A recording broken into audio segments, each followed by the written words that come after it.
नमस्कार। कौन सी बात कब कहाँ कैसे की जाती है?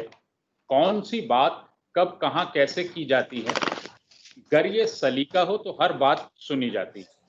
तो नमस्कार, आज की प्रतियोगिता में आपका स्वागत है सभी का। जैसा कि आप सभी लोग जानते होंगे, यह प्रतियोगिता हमने गत गत वर्ष शुरू की है। थोड़ी सी नई प्रतियोगिता है। इससे पहले कि हम प्रतियोगिता आरंभ करें, मैं आपको प्रतियोगिता के बारे में कुछ बता दूं। आपका लिखा हुआ अपना स्वरचित कोई भी लेख आप यहां पढ़ सकते हैं। उसका विषय कुछ भी हो सकता है, बहुत बड़ा ना हो, उबाऊ ना हो। बस शर्त सिर्फ इतनी सी है, आप कितनी रोचक ढंग से उसको यहां प्रस्तुत करते हैं, उसका कंटेंट कैसा है, विषय वस्तु कैसी है, आप उच्चारण कैसे करते हैं, इन सब बातों पर ध्यान दिया जाएगा। बहुत ज्यादा समय ना लें, ऐसा ना हो कि आधा घंटा एक लेख में ही निकल जाए। इससे पहले प्रतियोगिता शुरू करें, मैं आज के निर्णायक मंडल से आप सभी का परिचय करा दूं। आज हमारे बीच बहुत व्यस्तम समय में से समय निकालकर doctor RP Singh, innovation management directorate के हेड, हमारे साथ हैं।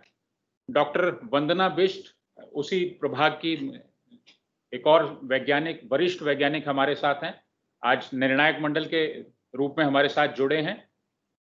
मैं चाहूंगा कि आप सभी, इससे पहले कि हम प्रतियोगिता शुरू करें, अपने अपने कैमरे ऑन कर लीजिए, ताकि हम देख सकें कि कौन लोग प्रतियोगिता में प्रतिभागिता कर रहे हैं। दूसरी बात, जो व्यक्ति बोले वही सिर्फ अपना माइक ऑन रखें, अपना माइक म्यूट रखें। जब आपका नंबर आए तभी आप अपना माइक ऑन करें। आपके स्क्रीन पे या आपके पैनल पे दाईं तरफ कहीं माइक का ऑप्शन होगा म्यूट या अनम्यूट करने का। तो सर, प्रतियोगिता शुरू करें। आप कुछ कहना चाहेंगे? हाँ, माननीय निर्णायक मंडल में से आरपी सिंह जी कुछ कहना चाहेंगे? आप सभी का स्वागत है। और आज की प्रतियोगिता में जो जिन बिंदुओं पर निर्णय किया उनमें जो है आपका उच्चारण कैसा है, आपकी भाषा की शुद्धता कैसी है, आप जो प्रस्तुत कर रहे हैं उसका सार क्या है, आपके जो है प्रस्तुति के दौरान हाव भाव कैसे हैं, और आपका आत्मविश्वास कैसा है। एक जो है एक मंच पर प्रस्तुतिकरण करने का जो आत्मविश्वास होता है वो कैसा है, और टोटल संपूर्ण आपका किस तरह से प्रस्तुति है, इस बात को ध्यान में रख के हम लोग निर्णय करेंगे। तो आप सभी को हमारी तरफ से, निर्णायक मंडल की तरफ से शुभकामनाएं। मैं डॉक्टर वंदना भी से निवेदन करूंगा कि वो भी कुछ कहें, फिर हम शुरू करते हैं। मेरे ख्याल से आप सब लोगों को पहले हिंदी पखवाड़े की बहुत बहुत बधाई। हम कार्य हिंदी में करते रहे, इसका प्रयत्न हम साइंटिफिक जो स्टाफ है, वैज्ञानिक स्टाफ है, वो भी प्रयास करता रहता है। आप एडमिन स्टाफ तो निरंतर हिंदी में कार्य करते हैं, ये हमें दिखता है, हमारी फाइलों से दिखता है। तो ये अपने कार्य को बढ़ावा देते हुए मैं आप सब लोगों के लिए हिंदी पखवाड़े की शुभकामनाएं देती हूँ। प्लस ये एक तरीके का किस्सा गोई जो हमने ये प्रतियोगिता रखी है, ये तो सिर्फ एक माध्यम में अपनी बात को सही तरीके से बता पाना, हिंदी में एक्सप्रेस कर पाना, ये इसलिए ये रखी गई है। और आप सब लोग हिंदी में अच्छे खासे वाक कुशल हैं, पर एक साहित्यिक हिंदी में अपनी बात को कैसे रख पाएंगे और सरल तरीके से कैसे रख पाएंगे, यही सब देखने का एक प्रयास एक प्रतियोगिता के द्वारा हम करते हैं। तो आप सब प्रतियोगिता स्टार्ट की जाए। इससे पहले कि मैं आपको आमंत्रित करूं पहले प्रतिभागी को, आप थोड़ा सा अपना जो कैमरा है उसको स्टेबल कर लीजिए, स्थिर कर लीजिए। जो व्यक्ति कैमरे पर हैं उनका कैमरा हिले ना बार बार, थोड़ा सा उसको स्थिर कर लीजिए। जी, शीना गोस्वामी जी, आप मेरी आवाज सुन पा रही हैं? थोड़ा सा स्थिर कर लीजिए अपने अपने कैमरे को, कहीं पीछे कोई सहारा देके उसको स्थिर कर लीजिए। धन्यवाद।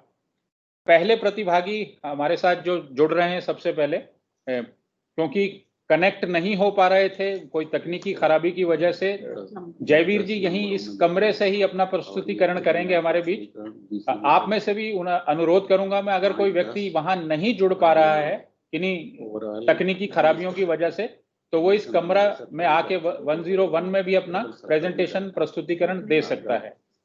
तो जयवीर जी बहुत ही हमारे आत्मविश्वास से लबरेज, मंच का कोई खौफ नहीं है और लगभग सभी प्रतियोगिताओं में लगातार प्रतिभागिता करते हैं। बहुत अच्छा काम हिंदी में करते हैं, बहुत अच्छे व्यक्तित्व हैं, हंसमुख हैं। तो मैं जयवीर जी से इस कार्यक्रम की शुरुआत करूंगा।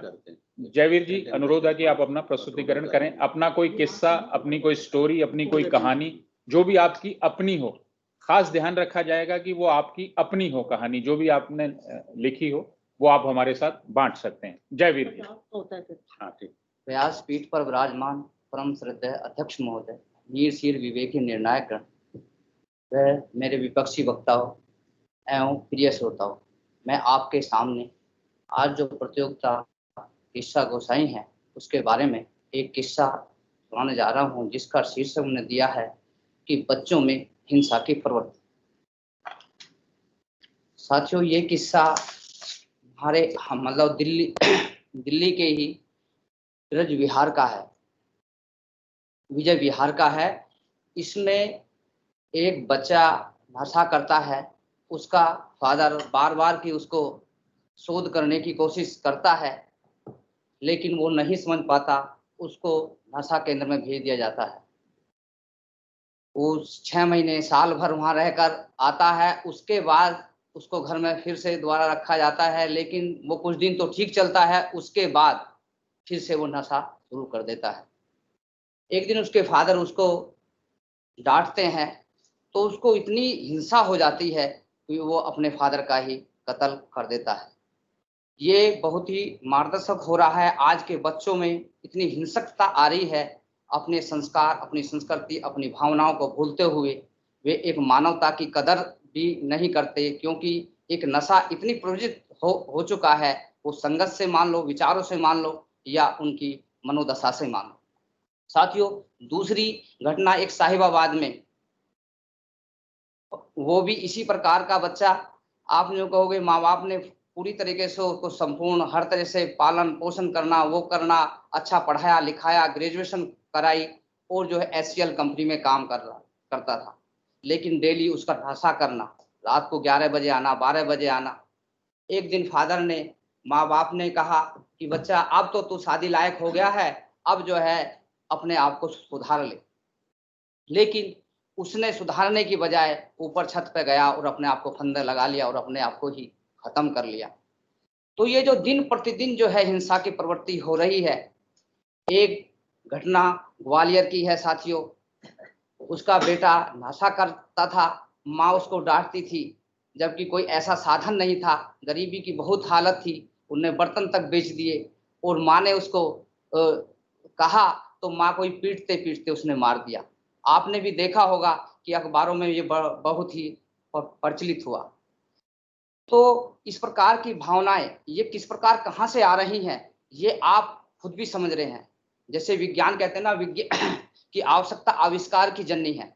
विज्ञान ने जितना विस्तार किया है, उतना ही हम गलत व्यू में उसको ले जा रहे हैं। वो हमारा कर्तव्य है, हम उस किस व्यू में ले जाएं।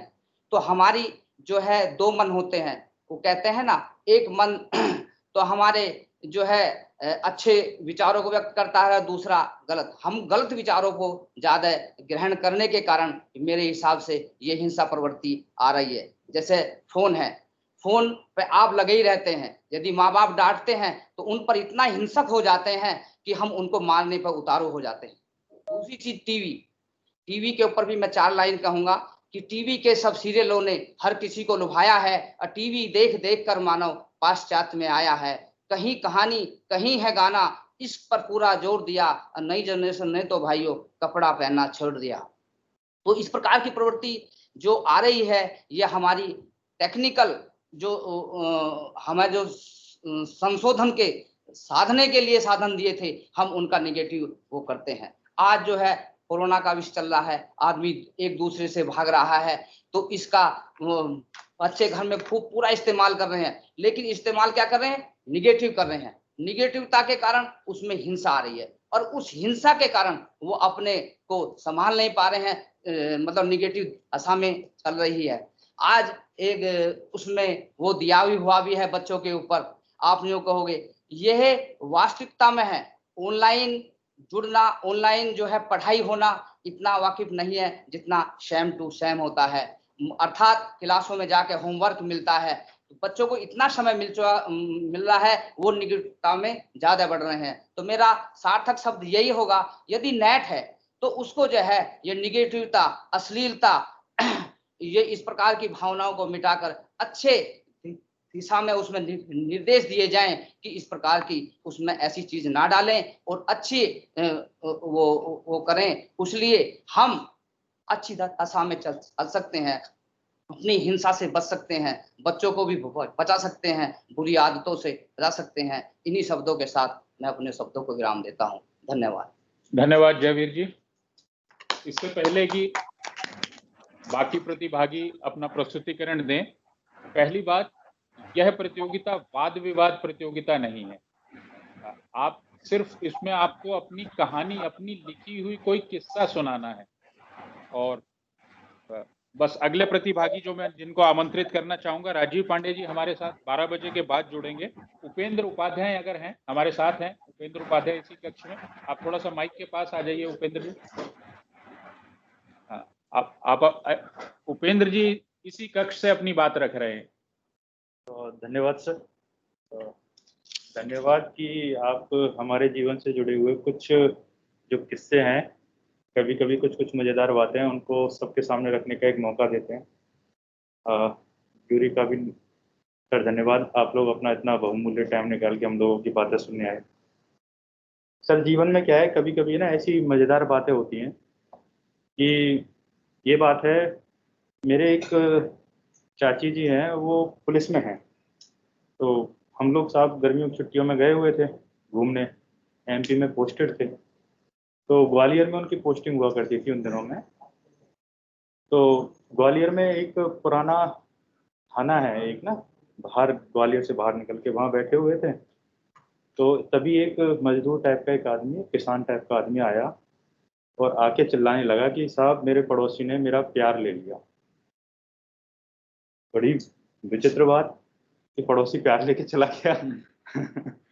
अब उस वहाँ पे बैठे बैठे आदमी क्या सोचे, आदमी फिर पुलिस वाले वहाँ पे बैठे हुए थे, आपस में बातें करने लगे, बताओ आजकल कैसी हालत हो गई है, लोगों के प्यार चोरी होने लगे। फिर भी चलो पूछा कि भाई कैसे चोरी हो गया तुम्हारा प्यार, कहाँ था, किसने चुरा लिया? बोले पड़ोसी ने।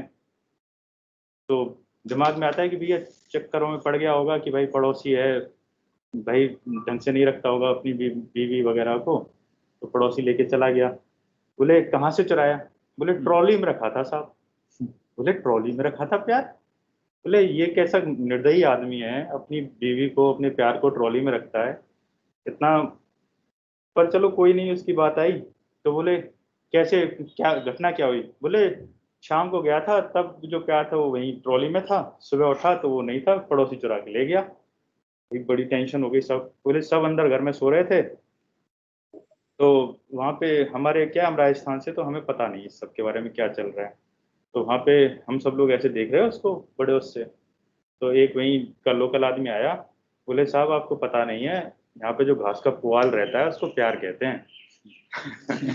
बहुत बढ़िया। तो ये इसका पड़ोसी इसका पुआल उठा के ले गया है, तो आप टेंशन मत लें। तो ऐसी छोटी छोटी मजेदार बातें होती रहती है। तो आज के लिए मैं बस यही सुनाना चाह रहा था किससे। धन्यवाद उपेंद्र जी, आपने अपना प्यार हमारे साथ बांटा है, तो उसके लिए धन्यवाद। तो अगले प्रतिभागी हैं श्री शंभू शरण मंडल, हमारे साथ जुड़े हुए हैं। रवि जी एक बार देखने, शंभू जी नहीं है। ज्ञान प्रकाश सिंह जी हमारे साथ हैं। श्री अनिकेत श्रीवास्तव मुझे सुन सकते हैं? अनिकेत जी आप अपनी बात कहिए। जी सर सुन सकता हूँ। नमस्ते। प्रस्तुतिकरण कीजिए। अनिकेत जी हमारे नए साथी हैं जो सीएसआर प्रणाली में नए प्रवेश हुआ है इनका। कल भी हमारे साथ आवाज आ रही है? जी आप अपनी बात कहिए अनिकेत जी। जी सर, निर्णायक मंडल में सभी सदस्यों को मेरा नमस्कार। सर मैं Aniket Shrivastava recruitment and assessment cell से हूँ और अभी मैंने नया ही यहाँ पे मैंने ज्वाइन किया है। तो सर आज चूंकि स्टोरी टेलिंग थी और मुझे लगता है कि जो भी कहानियां लिखी जाती हैं हमारे समाज में ही हम चीजें देखते हैं, उन्हीं से हम प्रभावित होते हैं और कहानियां वहीं से बनती है। जैसे समाज में हम रहते हैं वैसी चीजें ही हम ऑब्जर्व करते हैं और वैसी ही कहानियां लिखते हैं हम। और मैं खुद एक मध्यम वर्गीय परिवार से हूँ, काफी मतलब जहाँ पे फाइनेंशियल सिचुएशन इतनी अच्छी नहीं थी कि मैं अपनी पढ़ाई बहुत ज्यादा कर सकूं। लेकिन मैंने ही अपने समाज में ही एक ऐसा ऑब्जर्व किया, ऐसे लोगों को मैंने देखा अपने वहाँ पे जिनको देख के मुझे लगा कि नहीं, मैं तो उनसे बहुत बेहतर स्थिति में हूँ और मैं बहुत कुछ कर सकता हूँ। तो सर उन्हीं का एक है, मैंने कहानी लिखी है उन्हीं के ऊपर। जी, स्वागत तो है सर आपका। ये कहानी सर एक उत्तर प्रदेश के एक छोटे से शहर की है। उस शहर में घनश्याम नाम का एक व्यक्ति रहते थे और जिनकी चौराहे के नुक्कड़ पे एक छोटी सी पान की दुकान थी। उनके परिवार में उनकी पत्नी और उनके 4 बच्चे थे। परिवार की हालत बहुत खराब थी, बहुत मुश्किल से गुजारा हो पाता था। घर का खर्चा चलाने के लिए घनश्याम जी को चौबीसों घंटे दुकान खोलना पड़ता था और वो 24 घंटे चूँकि अकेले काम नहीं कर सकते थे, तो इस काम में उनके बच्चे भी उनका योगदान करते थे। उनके बच्चे रात-रात भर उस दुकान में बैठते थे, कुछ घंटों की शिफ्ट वाइज़ लगा के, चाहे वो सर्दी हो, चाहे गर्मी हो। समाज उन्हें कुछ खास तवज्जो नहीं देता था। पैसे इतने नहीं थे कि बच्चे स्कूल जा सकें, लेकिन घनश्याम जी का सपना था कि बच्चे अच्छी शिक्षा प्राप्त करें। जी, शिक्षा के लिए पैसा बचाने के लिए पूरा परिवार सिर्फ़ एक समय का ही भोजन करता था क्योंकि पैसों की बहुत ज़्यादा दिक्कत थी उनको। खैर जैसे-तैसे उन्होंने अपने बच्चों को पढ़ाया, घर पे ही पढ़ाया उन्होंने। 8वीं के बाद ही उन्हें स्कूल जाने का सौभाग्य मिला। बच्चे बड़े हुए तो उन्होंने निर्णय लिया क्यों ना ट्यूशन पढ़ा के कुछ धन भी कमाया जाए, कुछ ज्ञान भी बढ़ाया जाए अपना। लेकिन यहाँ भी एक समस्या थी कि लोग उनके कपड़े-लत्ते देखकर, उनकी दीन-दशा देखकर उनके ज्ञान का आकलन करते थे। उनको ट्यूशन भी नहीं मिल पाया किसी वजह से। बच्चे बहुत निराश हुए। लेकिन घनश्याम जी कभी निराश नहीं हुए। उनको ईश्वर में प्रगाढ़ आस्था थी और वो ये जानते थे कि अगर हम अपना कर्म ईमानदारी से करें, तो उसका फल अवश्य मिलेगा। समाज के ताने सुनते हुए भी उन्होंने अपनी कभी आस्था ईश्वर में खोई नहीं। उन्होंने अपने बच्चों को पढ़ाया, अच्छे संस्कार दिए। बच्चों ने भी मन लगा के पढ़ाई की। वो घर की हालत समझते थे। उन्हें पता था कि शिक्षा ही एकमात्र ऐसा माध्यम है जिससे हम गरीबी और भुखमरी से पार पाया जा सकता है। वो कहते हैं ना कि जीवन से अच्छा कोई शिक्षक नहीं है और यहाँ भी वही बात थी। अपनी परिस्थितियों से उनके बच्चों ने बहुत कुछ सीखा था। बच्चों ने फैसला किया कि हमारे पास खोने के लिए तो कुछ नहीं है, क्यों ना हम एक जीवन की एक बड़ी बाजी लगाएँ और उन्होंने ये निर्णय लिया कि हम भारत के सबसे कठिन परीक्षा आईएएस की तैयारी करेंगे। माता को तो उनके सपनों पर विश्वास नहीं हुआ, पर घनश्याम जी वो जानते थे कि मैंने जो संस्कार दिए हैं और जो शिक्षा दी है वो कभी खराब नहीं जाएगी। अब समस्या ये थी कि बड़े शहर में गुज़ारा किया कैसे जाए? खैर परिवार एक-दूसरे के साथ खड़ा हो तो बड़ी से बड़ी समस्या भी हल हो सकती है। घनश्याम जी ने अपना सब कुछ बेचकर बड़े शहर में जाने की ओर रुख किया, पर यहाँ भी एक समस्या थी। बड़ा शहर, बड़ी समस्या, हालत इतनी खराब हो गई, पैसों की इतनी दिक्कत हो गई कि कुपोषण की नौबत आ गई, पर घनश्याम जी ने कभी हार नहीं मानी। बच्चों ने भी हार नहीं मानी, पुरानी रद्दी किताबें इधर-उधर से बटोर कर इकट्ठा किया। बच्चे दिन भर पढ़ते हैं और रात में पिता के काम में योगदान करते हैं। और अंततः वह दिन आया जब सबसे छोटे बच्चे ने सबसे पहले आईएएस की परीक्षा पास किया और सबसे पहले उसका चयन हुआ। वो दिन भी अजीब था। एक तरफ तो चयनित होने की खुशी थी, दूसरी तरफ माँ की तबीयत बहुत ज़्यादा खराब होने, उनके अस्पताल में भर्ती और उनके इलाज के खर्चे की चिंता। लेकिन माँ ने निर्णय लिया कि वो अस्पताल नहीं जाएँगी और ईश्वर की इच्छा अगर यही है तो वो उसका पालन करेंगी। बचत के पैसे जो भी माँ के इलाज में खर्च होने थे, माँ ने उसे छोटे बच्चों के कपड़ों के लिए दे दिया, ताकि वो अपना साक्षात्कार अच्छे से दे पाए। और वो दिन आया जब छोटा बच्चा भारत के सबसे कठिन परीक्षा आईएएस में चयनित हुआ, पर ये देखने के लिए उनकी माँ इस दुनिया में नहीं रहीं। वर्षों के संघर्षों और मुश्किलों पे विजय पाने की खुशी और माँ को खो देने का गम अपने सीने में लिए वो आगे बढ़ते रहे। आज घनश्याम जी के चारों बच्चे तो आईएएस नहीं बन पाए, पर वो सभी आज वित्तीय तौर पर बहुत सफल हैं और समाज में एक खास पहचान रखते हैं और वो समाज के गरीब लोगों के उत्थान में भी काफ़ी मदद करते हैं। सर इस कहानी से मुझे ये शिक्षा मिलती है, मैंने ये सीखा है कि अगर हमें अपनी अंतरात्मा पे विश्वास है, अगर अपने सपनों पर विश्वास है और आपका परिवार आपके साथ खड़ा है हर परिस्थिति में, तो चाहे जितनी भी बदतर स्थिति हो आप ऊपर उठ सकते हैं। इस दुनिया में ऐसा कुछ भी नहीं है जो आप हासिल नहीं कर सकते हैं। ईश्वर भी आपकी मर्ज़ी के आगे झुकेंगे। बस आपको अपने अंतरात्मा में एक विश्वास की लौ जलानी है। धन्यवाद सर। धन्यवाद अनिकेत जी। ये आपकी अपनी खुद की लिखी जी हुई सर, कहानी। जी, मैंने सर इसको खुद लिखा हुआ है सर और मैंने खुद पर्सनल लेवल पे सर इससे बहुत सीखा है। मेरे जीवन में जितना भी मैं आगे आ पाया हूँ और जो बढ़ रहा हूँ सर मैं यहीं से मैं धन धन ये सीखा हूँ। धन्यवाद बहुत अनिकेत जी। बहुत धन्यवाद सर। बहुत सुंदर कहानी थी। अब अगले जो प्रतिभागी हैं रोहित और दीपक जी शायद हमारे साथ जुड़ नहीं पाएंगे, मुझे मालूम चला है अभी। तो हम सीधा आमंत्रित करते हैं श्रीमती शीना व्यास गोस्वामी जी को। शीना जी, आप आवाज सुन पा रही हैं? आप अपना माइक अनम्यूट कीजिए, अपना माइक अनम्यूट कीजिए। हाँ, मेरी आवाज आप सुन पा रहे हैं? बिल्कुल सुन पा रहे हैं। स्वागत है आपका शीना जी, आप अपनी बात कहिए। हाँ जी, आदरणीय निर्णायक मंडल एवं मेरे प्रिय साथी जो भी जुड़े हुए हैं। पीछे से सर आवाजें आ रही है, डिस्टर्बेंस है कुछ। आप बाकी को म्यूट कर दो। आप बाकियों को हाँ, अब आप शुरू करें। हाँ, अब मैं अपनी प्रस्तुत करती हूँ। ये तो जो मैं आज एक किस्सा सुनाने जा रही हूँ वह मेरे निजी जीवन में घटित एक किस्सा है। तो बात है फरवरी 2018 की, जब मेरा बेटा जो कि अब 3 साल का है, उस टाइम 1 साल का था और हम लोग मसूरी गए थे घूमने के लिए। तो हम लोग एक बड़े होटल में ठहरने के लिए गए और वहाँ पे एक आलीशान कमरा मेरे हस्बैंड ने बुक कराया। कुछ देर बाद मेरे बच्चे को भूख लगी तो मैंने सोचा कि होटल में किसी से दूध के बारे में पूछ लेती हूँ। तो मैं जल्दी से होटल के रिसेप्शन पर गई और मैंने उनको बोला कि मेरा बच्चा भूखा है, मुझे दूध चाहिए। रिसेप्शन पर खड़े एक आदमी ने कहा, जी मैडम बिल्कुल मिल जाएगा। मैंने पूछा कितने का है भैया? तो आदमी ने कहा कि 1 ग्लास दूध 200 रुपए का मिलेगा। मैंने कहा ठीक है दे दो। मैंने अपने क्योंकि मैं महिला थी और कहीं बाहर नहीं जा सकती थी, तो मैंने कहा चलो आप मुझे ज्यादा दूध दे दो, और मैंने करीब 2 थर्मस अपने भरवाए। तो उसने मुझसे 1000 रुपीज चार्ज किए, 1000 रुपए का नोट उसने ले लिया।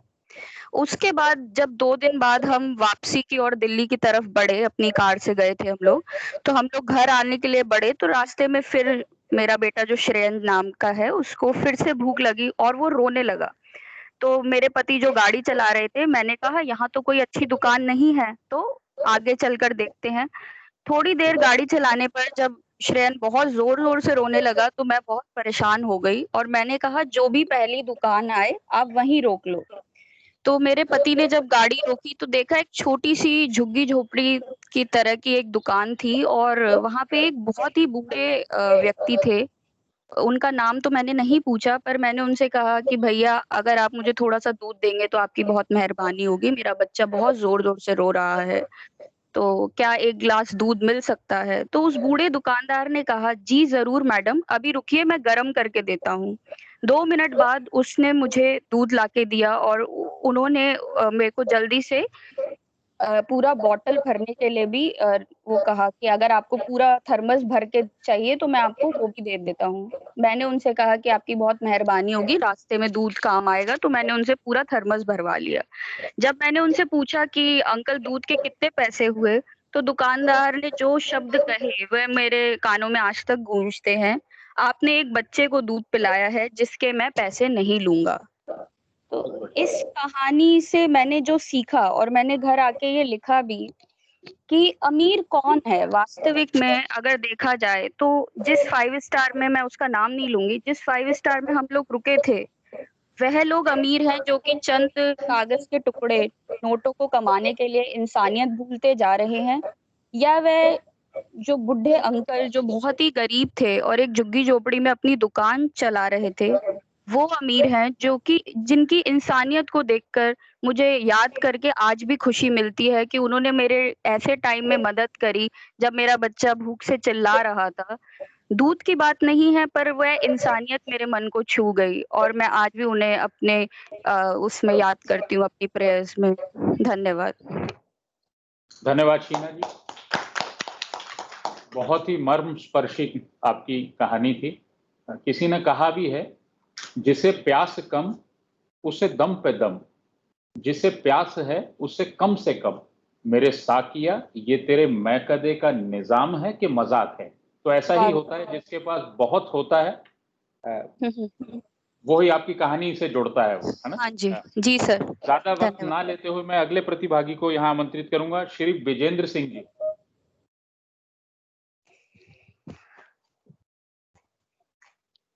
अपना माइक सर अनम्यूट कर लीजिए। सर अपना माइक अनम्यूट कर लीजिए विजेंद्र जी। हाँ, मेरी आवाज आई सर? हाँ आ गई है सर। हाँ, सभी को प्रणाम। डॉक्टर साहब को, डॉक्टर बिस्ट को, डॉक्टर आरपी सिंह साहब को पुनः पुनः नमस्कार। और वैसे मैं आपको सर बताऊं, मेरा मन हिंदी से जुड़ने का ज्यादा था और सुनने का, और मुझे बहुत अच्छा लगा कि मैंने ऐसी अच्छी अच्छी चीजें सुनी मेरे युवा साथियों ने बहुत मुझे आनंद आ गया। ये मेरा पर्पज तो वहीं पूरा हो जाता है, लेकिन फिर भी आपका आदेश है तो मैं एक छोटी सी बात सुनाता हूँ सर। ये संबंधित है, थोड़े से पुराने समय की है, मीन्स कुछ वर्ष पूर्व की है, लेकिन एक वास्तविक घटनाओं पर आधारित है। मैंने नाम कुछ इसमें परिवर्तन किए हैं और इस कहानी को, इस किस्से को मैंने नाम दिया है समाज और विज्ञान। जी, आप सुन पा रहे हैं सर? जी बिल्कुल। एक गांव में चौधरी धनराज सिंह नाम के एक व्यक्ति, किसान परिवार से परिवार वो वहां रहते थे।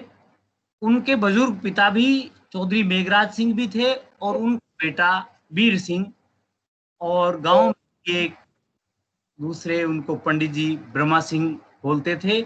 एक शिक्षक थे स्कूल में बिशनलाल, और उनको थोड़ा सा चिकित्सा का भी, आयुर्वेदिक चिकित्सा का भी ज्ञान था। और कुछ सर्वियों के नाम है इस कहानी में, बालू, भुल्लन, हरिया, बबुआ। ये पूरी कहानी है, बड़ी है, लेकिन मैं यहाँ सर थोड़े से उसके संक्षिप्त पार्ट आपको सुनाने की इजाजत चाहता हूँ। सुन पा रहे हैं सर? जी बिल्कुल, आपकी आवाज आ रही है हमें। ये इस प्रकार है सर, गांव का स्ट्रक्चर था कि चौधरी साहब के यहाँ और ऐसे ही दूसरे परिवारों में भी जो भी कुछ काम होता वो ब्रह्मा जी का और ऐसे ही कुछ लोगों का वर्चस्व था। चाहे वो कुछ हो, सामान्य हो, घर में ब्याह शादी हो, या कोई दूसरा फंक्शन हो, या दूसरा किसी तरह का कोई कार्यक्रम हो, इतने तक पे था कि अगर फसल कट रही है तो उसमें ब्रह्मा जी का एक रोल, एक भूमिका होती थी, तो वर्षों से चला आ रहा था। इसी मतलब ये है कि खेत में क्या काम हो रहा है, आज गेहूं की फसल कटी है, मजदूरों को उनकी मजदूरी के बतौर गेहूं की फसल में से ही कुछ हिस्सा देना है, तो उसकी बंटवारे के लिए, उसके वितरण के लिए भी ब्रह्मानंद जी को ही बुलाया जाता था। ऐसा चल रहा बहुत समय से। इन दिनों चौधरी साहब का बेटा वीर सिंह जो पढ़ने के लिए शहर गया था, और वो ये एक बात रही कि वो बहुत अच्छी शिक्षा लेके आया, गांव में लौटा, और उस वीर सिंह के गांव के शिक्षक बिशनलाल से भी अच्छे संबंध हुए। बिशनलाल एक निर्धन परिवार का व्यक्ति था, लेकिन अच्छा शिक्षक था, बहुत ही समर्पण भाव से गांव के बच्चों को शिक्षा देता था। अब देखा गया कि भाई हमें साइंटिफिक पर, मतलब एक वैज्ञानिक सोच विकसित होनी चाहिए। ये बच्चा वो सीख के आया था, गांव में उसकी बहुत खेती बाड़ी थी, तो ये विचार नहीं किया कि मैं शहर में जाके कोई नौकरी करूं या कुछ करूं, क्योंकि उसके पास बहुत बड़ा कारोबार। लेकिन वो ये सीख के आया था, और ये सोच थी उसकी कि मैं अपने गांव में, अपने घर और परिवार में एक अच्छा परिवर्तन करूं। अब सर मैं इस कहानी में वैसे 5 घटनाएं मुख्यतः मैंने लिखी है, लेकिन मैं 2 का जिक्र करूंगा, और आप इजाजत देंगे तो मैं ज्यादा बोलूं।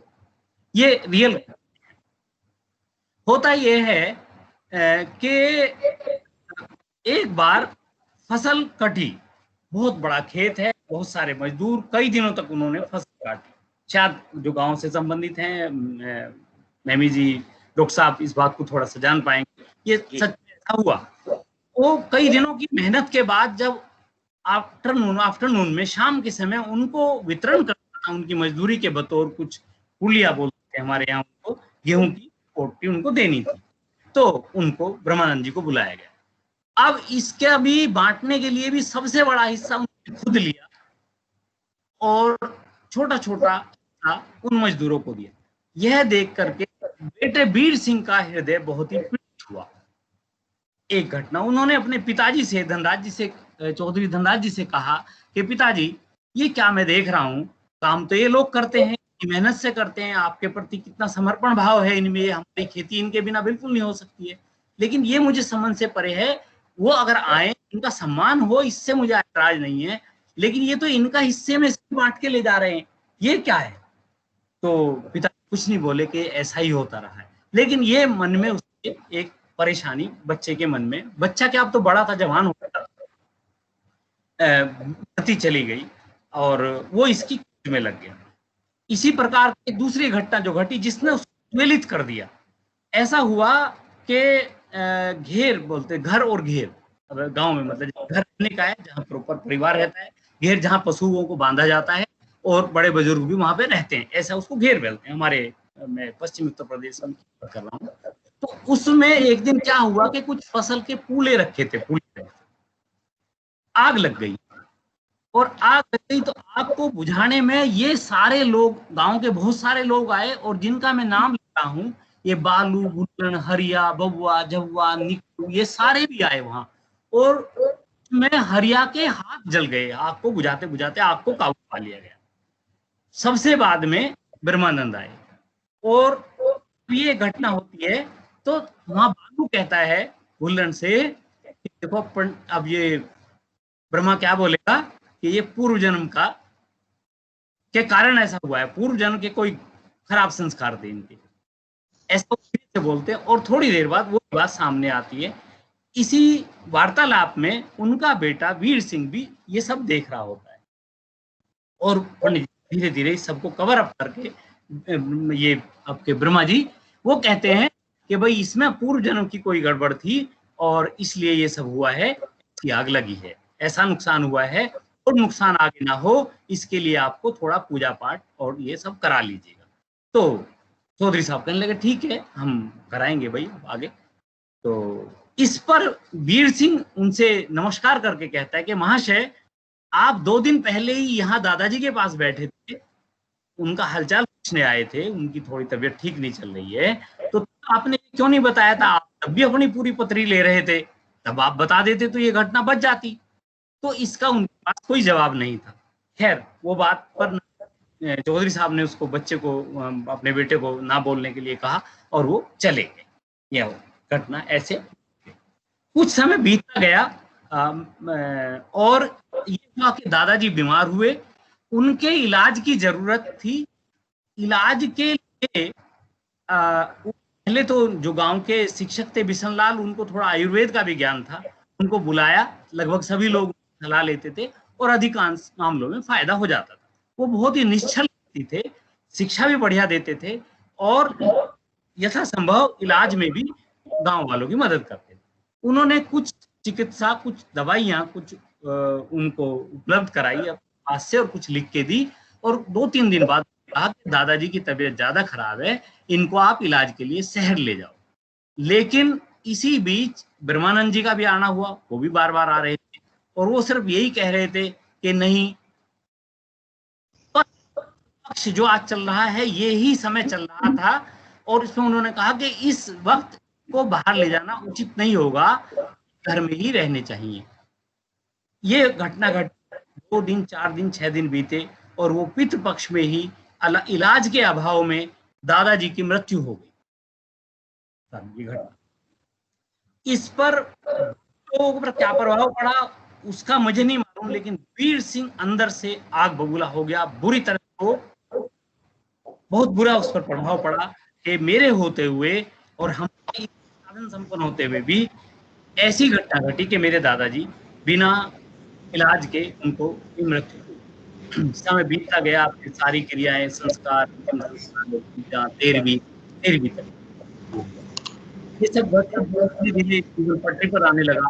अब एक दिन अंतिम कड़ी की तरफ पहुंच रहा हूँ और उसमें होता है कि ये एक बहुत उदास है परिवार, चौधरी साहब बेटा वीर सिंह भी। तो फिर ये ब्रह्मा जी उनसे मिलते हैं, कहते हैं भाई कैसे हो? वो कहते हैं कि नहीं महाशय, दादा की बहुत याद आ रही है, मैं भूल नहीं पाता हूँ उनको। तो यहाँ वो ब्रह्मा जी कहते हैं हाँ याद आएगी क्यों नहीं, उनकी आत्मा को शांति नहीं मिली है, वो मुक्ति नहीं मिली है उनको, और जब मिलेगी? चौधरी साहब के घर में उनकी नजर एक बहुत ही खूबसूरत गाय पर थी। गाय दूध देती थी, गाय और बछड़ा, और कहते भाई दोनों बाप बेटा खड़े हो गए। उस टाइम वो पूरे भावुक थे, अपने पिताजी के प्रति पूरे समर्पित थे। कहने लगे बताओ फिर महाशय क्या करें हम, कैसे मुक्ति मिले, हमारे दादाजी मतलब पार हो। तो वो क्या वर्ड यूज हैं कि वैतरणी पार नहीं कर पा रहे हैं वो, इसके लिए आपको देनी पड़ेगी, गाय से ही वो वैतरणी पार करेंगे। चौधरी धनराज सिंह कहते हैं भाई मेरे पिताजी को मुक्ति मिले बहुत जरूरी है, मैं तो सब कुछ उन्हीं की बदौलत हूँ, और वो कहते हैं कि भाई ब्रह्मा जी आप बताओ कैसे करना, कि हाँ कल ही शाम को, बल्कि कल सुबह को ही गाय बछड़ा और उसके साथ बाल्टी लोटा और थोड़ी सी मुद्रा, स्वर्ण मुद्रा कुछ दे करके आप करिएगा, मुक्ति मिल जाएगी। सर बस अंतिम थोड़ा सा समय और लेता हूं मैं। उसके बाद वो गाय सुबह ही दे देते हैं। वीर सिंह के मन में आता है कि यार इतनी सारी घटनाएं हुई, आग लगी पूर्व कर्म जन्म से, हाथ जले तो पूर्व जन्म के कर्मों की वजह से, तो कुछ और नुकसान हुआ तो और से, ये कुछ मन से परे है और मुक्ति भी नहीं मिल रही है, गाय चाहिए, वो गाय दे। सर कुछ समय और बीत जाता है, धीरे धीरे जीवन उनका सामान्य होने लगता है। कुछ दिनों बाद फिर ऐसे ही मुलाकात होती है, फिर करते हैं कि ब्रह्मानंद जी आते हैं उनसे मिलते, या वो मिलते हैं, कहते हैं जी अब कैसे हैं, और इसमें वीर उनसे पूछ लेता है कि जी महाशय मेरे दादाजी मुक्त हुए क्या, उन्होंने वैतरणी पार कर ली? तो उस टाइम ब्रह्मा जी कहते हैं हाँ वो तो अगले दिन ही पार हो गई थी, जैसी गाय वहां मिली और गाय मिलते ही उनकी वैतरणी तो पार हो गई थी। तो फिर अब क्या है कि अब तो आत्मा परमात्मा में लीन हो गई है। ऐसा तो बहुत बहुत बहुत लोगों को रेयरेस्ट मामलों में ऐसा मिलता है, उनको तो ऐसी मुक्ति मिली है, ईश्वर ने उनको अपने चरणों में स्थान दे दिया है, वो सदा सदा के लिए ईश्वर में लीन हो गए हैं कि अब वो वापस तो नहीं आएंगे, कि नहीं कि बिल्कुल खुश हैं, बहुत बढ़िया हैं, कि अब उनको नुकसान तो नहीं हो सकता, कि नुकसान का सब नहीं उठता, अब तो बिल्कुल बढ़िया, कि हम चाहें तब भी नहीं हो सकता, आप चाहो तब भी नहीं हो सकता, कोई उनको परेशानी के नहीं, कि तो पंडित जी ब्रह्मानंद जी अब वो गाय और बछड़ा आप घर वापस ले जाओ। मैं अपनी कहानी को समाप्त करता हूं। सर ये कुछ कुरीतियां थी, मैंने नाम बदले हैं, इसमें शब्दों का चयन मेरा मालूम नहीं कैसा रहा है, और ये बड़ी कहानी है, मैंने इसको कुछ साल पहले कलमबद्ध किया था, मुझे भी ऐसा ही कष्ट हुआ था, मेरे भी साथ कुछ घटनाएं हुई थी, लेकिन ये एक सच्ची घटना है जो बिल्कुल सच में है, और ऐसी बहुत घटनाएं हैं, लेकिन एक तो मैं नजदीक से जानता था, उसको मैंने शब्दों में लिखने का प्रयास किया है, और मेरा प्रयास और मेरा प्रयोजन ये है कि इस तरह की कुरीतियों से बचें, साइंटिफिक टेम्पर ज्यादा हम समझते हैं, वैज्ञानिक सोच विकसित हो, ऐसा बार बार कहा जाता है, लेकिन मान्यवर वो हो घर से, परिवार से, व्यक्ति से, परिवार से, समाज से, राष्ट्र में, बहुत जरूरी है। इन्हीं चंद शब्दों के साथ मैं वाणी को विराम देता हूँ, सभी को नमन करता हूँ, प्रणाम। धन्यवाद सर। गांव देहात में आज के दौर में भी मौजूद अंधविश्वासों से जुड़ी हुई आपकी कहानी बहुत रोचक थी सर, धन्यवाद आपका। आपने प्रेमचंद की याद दिला दी, प्रेमचंद की याद दिला दी। ऐसा सर ये मतलब सत्य पर आधारित था, ये थोड़ा ज्यादा था, लेकिन चूंकि मैं नहीं समझ रहा था कि वो वाव ना हो जाए, इसलिए मैंने उसके कुछ प्रेमचंद के बहुत सारे पात्र सामने आंखों हम लोग आपकी ये इस प्रस्तुति, इस कहानी को, पूरी कहानी को पढ़ना चाहेंगे, अगर आपके पास। जी मैं बिल्कुल आपको उपलब्ध कराऊंगा। जी ठीक है, चलिए धन्यवाद। राजीव पांडे जी मुझे सुन सकते हैं? राजीव पांडे जी, राजीव पांडे जी हमारे साथ जुड़ चुके हैं। राजीव पांडे जी, राजीव पांडे जी अपना माइक ऑन कर लीजिए और अपना कैमरा भी।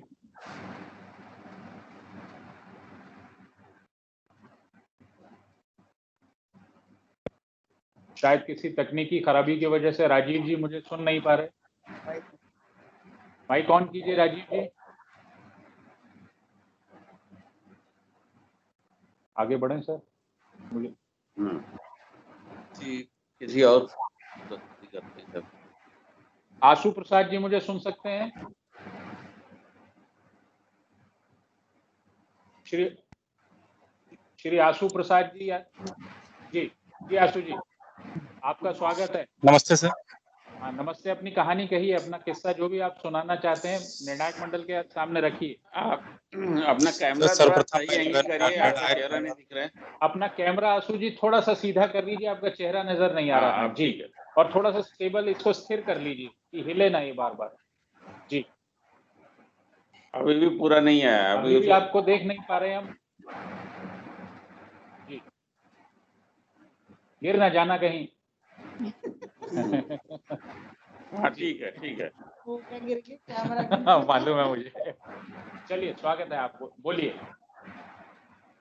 सर्वप्रथम निर्णायक मंडल को मेरा नमस्कार एवं समस्त जो हमें देख रहे हैं उनको मेरा प्रणाम है सर। सबसे पहले मैं सर हिंदी भाषा की समस्त जो है सभी लोगों को मेरा जो है बहुत बहुत आभार है, क्योंकि जो है इससे पहले मुझे कभी भी ऐसा अवसर नहीं मिला जो हम अपनी बात को किसी के सामने रख सकें। इसी क्रम में सर मेरी एक सच्ची ही घटना है, ऐसी बहुत सारी सर घटना है, लेकिन दिल्ली आने पे कुछ। यस सर, एक सुनाइए बस, समय का अभाव है। हाँ सर, दिल्ली आने पे सर ये जो सच्ची घटना है सर, ये इसलिए सुनाना चाहूंगा क्योंकि सर इसमें काफी जो है कशिश मेरी जिंदगी में रहा कि मैं इसके लिए कुछ कर नहीं पाया। ये काफी जो है इसमें संदेश भी है सर हमारे युवाओं के लिए। मैं अपनी इसी क्रम में सर कहानी को सुनाना चाहूंगा, अनुमति दें सर। जी स्वागत है, शुरू कीजिए। ये कहानी सर उन दिनों की है जब मैं ऑफिस, मतलब नई नई ज्वाइनिंग थी सर। मैं दिल्ली आया, मैं यूपी का ही हूँ सर। और जब मैं ऑफिस से घर या घर से ऑफिस जाया करता था सर, तो सर एक फुटपाथ, मैं सर नाम नहीं लेना चाहूंगा उस जगह का, एक फुटपाथ के किनारे सर एक लड़की, छोटी सी बच्ची में मुझे काफी जो है आकर्षित करती थी, क्योंकि सर वो जो है उसका पिता जो है विकलांग वहाँ लेटा रहता था, और माँ जो है माँ का ये कूड़ा इस तरह का जो है काम था। लेकिन लड़की की जो जिज्ञासा मैंने देखी वहाँ, वो जो उसकी माँ जो है वो ओड़ो ओड़ो में से जो किताबें लेके आती थी वो सर वो पढ़ा करती थी। परंतु जो है सर उसका जब सर नाम पूछा। ये सर का इस्तेमाल बंद करें, आप अपनी कहानी बताएं, हमेशा सर नहीं करना ठीक नहीं है। सीधा अपनी कहानी। हाँ बोलिए जी, घबराएं ना, आप सही अच्छा बोल रहे हैं। आप अच्छा बोल रहे हैं, बोलिए बोलिए, ठीक है। सर का इस्तेमाल ना करें। हाँ सर मत, नाम कोई संबोधन ना रखें। ओके हाँ सर, ये सर उन दिनों की घटना है सर जब मैं ऑफिस जाया करता था सर। तो एक सर बच्ची मुझे बहुत आकर्षित की जो है, उसका नाम सर शारदा नाम से सर जैसे ऐसा प्रतीत होता है कि साक्षात जो है विद्या की धनी वो लड़की थी सर। और मैं काफी जो है रोज आता जाता और जो है काफी उसकी मदद भी करता था, मैं जितना हर संभव मदद करता था। लोकेश इसी अच्छा ठीक है, आवाज कर रहा है एक्चुअली। हाँ ठीक है, आप बोलिए। नहीं ठीक है, करने दीजिए। आशु जी आप अपनी बात रखिए सर। आप भावुक हो रहे हैं आशु जी, आप बताइए आप अपनी बात रखिए।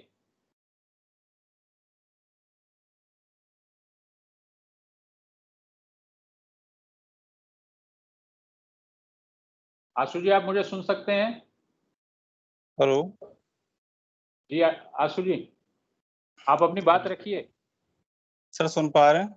हाँ बिल्कुल, आप आपका वीडियो ऑफ हो गया, वीडियो ऑन कर लीजिए। वीडियो ऑन कर लीजिए, आप अपनी बात रखिए।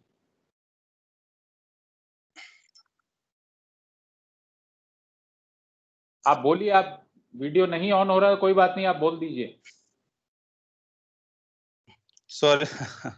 सॉरी सर, जो है ये कहानी सर सुनाने में बड़ा दुखद मुझे लग रहा है, मैं सुना सकता कोई हूँ?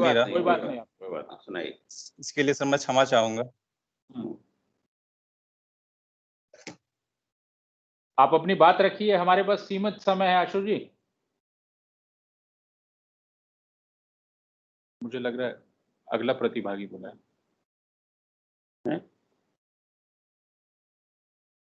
ठीक है आशु जी, अगर आप सामान्य हो जाएंगे तो बाद में आपका सुनेंगे, नहीं तो देखते हैं। आप अगला प्रतिभागी लेते हैं। ठीक, श्री विशाल कुमार जी हमारे साथ जुड़ सकते?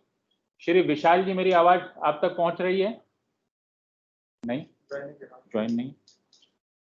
श्रीमती मोनिका डागर अगर मुझे सुन पा रही हो, मोनिका जी अपना माइक ऑन कर लीजिए। मोनिका जी अपना माइक ऑन कर लीजिए और अपना कैमरा ऑन कर लीजिए। मोनिका जी मोनिका जी अपना माइक ऑन कर लीजिए, अपना कैमरा ऑन। ठीक, स्वागत है आपका। आप अपनी कहानी हमारे सामने रख सकती हैं। जी धन्यवाद सर। सर सभी निर्णायक गणों को सर मेरा नमस्कार सर। मैं आज जिसके बारे में बात करना चाहती हूँ, मतलब मेरा वो जो विषय है वो है विश्वास, और इससे मिलती जुलती घटना मेरे साथ घटित भी हुई है सर। मैं आज की एक आम समस्या के बारे में बात करना चाहती हूँ। आज के इस अंधाधुंध युग पे ही जा रहे हैं। हमें किसी से कोई सरोकार नहीं रह गया है। हमारे आसपास कौन रहता है, हमारे पड़ोसी कौन है, ये हम नहीं जानते हैं, और ना ही हमारे पास इतना समय है कि इनके बारे में हम जान पाए। हम दूर क्यों जाए, हम तो अपने खुद रिश्तेदारों से, अपने सगे संबंधियों से भी दूर होते जा रहे हैं। हम उन्हें ना तो अपना मानते हैं और ना ही उन पर विश्वास करते हैं। वैसे असली समस्या तो यही है कि हम अपनों पर विश्वास नहीं करते और ना ही करना चाहते हैं, और ना ही इतना समय है कि उनसे मिलकर उनसे संबंध घनिष्ठ किए जाएं। इसका एक प्रमुख कारण समय की कमी भी है। इस समय को ले लिया है टेलीफोन और टीवी ने, और सच कहूं तो टीवी में तो रिश्तों को ऐसे बिखेर दिया है जैसे इससे बुरा कोई नहीं है दुनिया में। आपराधिक प्रवृत्ति वाले सीरियल्स की संख्या बढ़ती जा रही है क्योंकि इनको देखने वाले यानी कि हम उन्हें पसंद कर रहे हैं। लेकिन सच यह है कि इन सीरियल्स में हमारे दिमाग में ये बीज बो दिया है कि किसी पर भी, चाहे कोई अपना ही क्यों ना हो, विश्वास नहीं करना चाहिए। इससे कोई भी अछूता नहीं है। इसका एक उदाहरण भी मैं देना चाहूंगी। ये मेरे साथ घटना घटित हुई है। मैं कुछ समय पहले एक क्राइम पेट्रोल नाम का सीरियल आता था, उसको बहुत ज्यादा देखती थी। एक दिन मुझे कहीं जाना था, तो मुझे छोड़ने के लिए मेरे देवर मतलब मुझे अपने देवर के साथ जाना पड़ा। वो मुझे लेकर गया। वो उस समय उस जगह से वाकिफ था, तो उसने शॉर्टकट ले लिया और कहीं और से गाड़ी घुमा ली। लेकिन मैं ना तो उस रास्ते को जानती थी और मैं नई थी उस जगह के लिए, तो मैंने उसको अचानक टोका और बोला कि ये रास्ता तुम कहाँ से लेके जा रहे हो, मैं नहीं जानती इस रास्ते। उसने गाड़ी रोकी और बोला, भाभी ज्यादा क्राइम पेट्रोल मत देखा करो, ये रास्ता सही है, मुझ पर भरोसा करो। उस समय तो हम बहुत हंसे, लेकिन इस वाक्य ने मुझ पर काफी प्रभाव डाला और अभी तक भी मैं इस वाक्य को भूल नहीं पाई हूँ। तो इसलिए मैं सिर्फ यही कहना चाहती हूँ कि हमें अपनों पर विश्वास करना चाहिए और अपनों को इतना समय देना चाहिए कि उनसे मेल मिलाप करके उन पर विश्वास बनाएं। धन्यवाद सर। धन्यवाद मोनिका जी। मुझे लगता है, मुझे उम्मीद है अब आपने क्राइम पेट्रोल देखना बंद कर दिया गया होगा। बंद कर दिया है। अगले प्रतिभागी हैं श्रीमती प्रीति जी। प्रीति जी, आप अपनी कहानी, अपना किस्सा कह सकती हैं, हमारे साथ बांट सकती हैं। प्रीति जी। सभी को नमस्ते।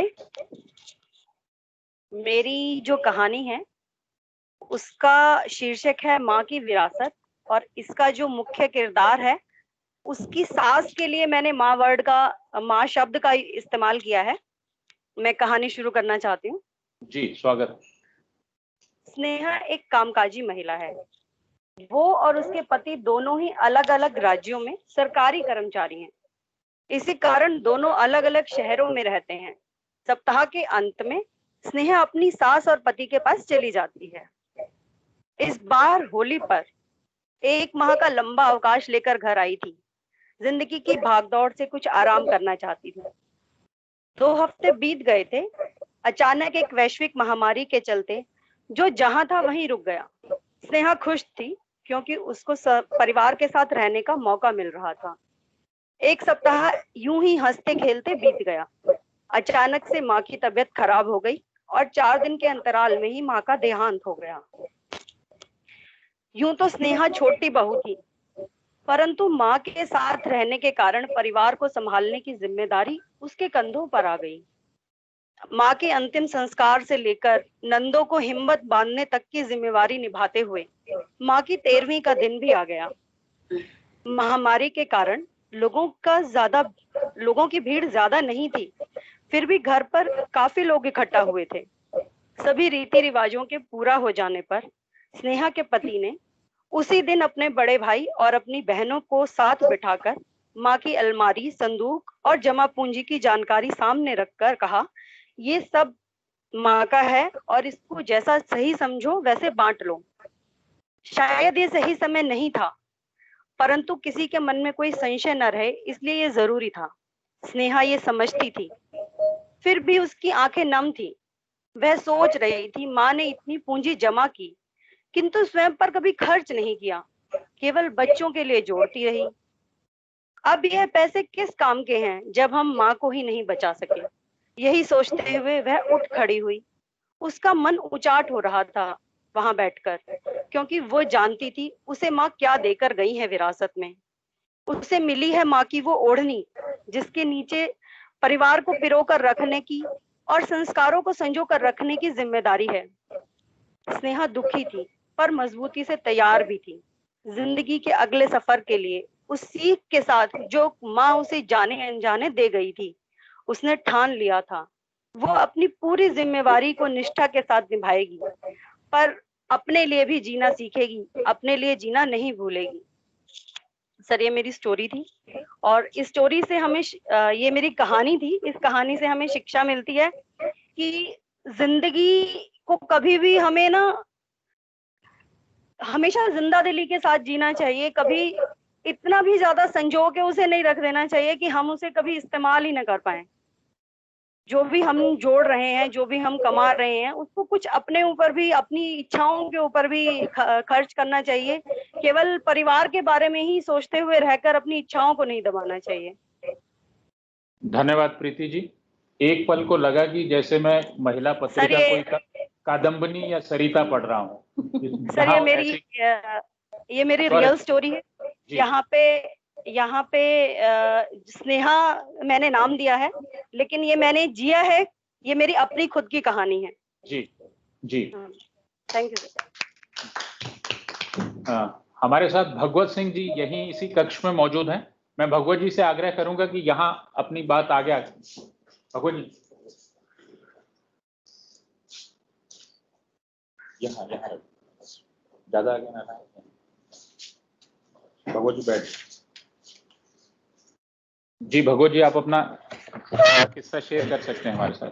माननीय निर्णायक मंडल और प्रतिभागी, मैं आप सबको नमस्कार करता हूं। और ये कहानी मैंने पिछले साल जो मेरे को थोड़ा पुरस्कार मिला था, उससे प्रोत्साहित होकर ये कहानी लिखने का प्रयास किया है। स्वागत है। हो तो उसे माफ करना जी। और इसका मैंने शीर्षक दिया चिंता।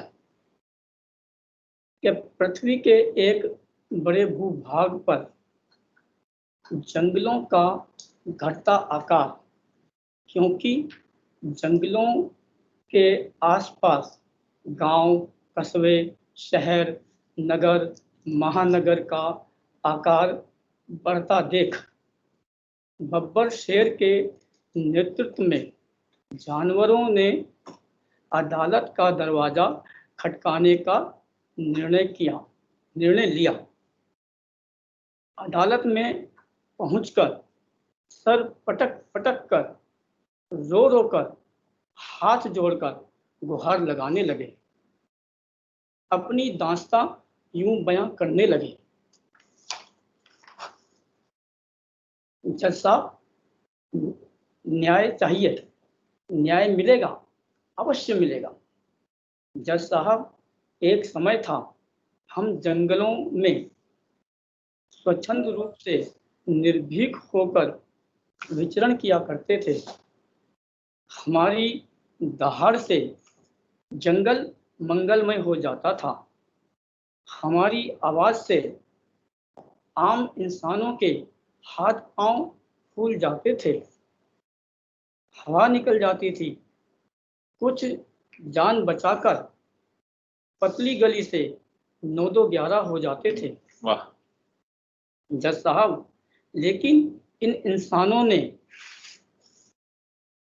हमारे घर में सेंध लगा दी है, हमारी नींद हराम कर दी है, हमारी नाक में दम कर दिया है।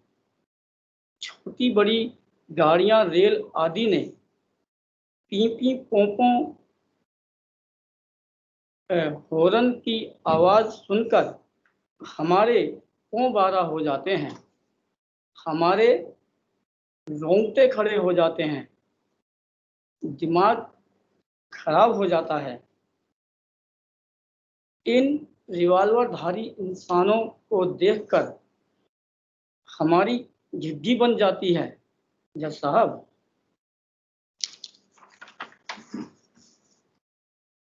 अपस्वार्थी मनुष्य ने अंधाधुंध जंगलों में पेड़ों की कटाई, ध्वनि प्रदूषण, वायु प्रदूषण से पृथ्वी का तापमान लगभग 1.5 डिग्री बढ़ रहा है। भूमि बंजर और मरुस्थल होती जा रही है। गौरैया चिड़िया का सफाया हो गया है। अत्यधिक प्रदूषण से दिलदार जीवन देने वाले पेड़ पौधों के मन काले होते जा रहे हैं। बाया गवाया इन इंसानों को भोजन में खाया तो हमारा पेट ही खराब हो गया, क्योंकि ये इंसान मिर्च मसाला और रिफाइंड खाते हैं। राष्ट्र पशु का ये हाल है कि पिंजरे में बंद कर नुमाइश बनाकर रखा है जज साहब।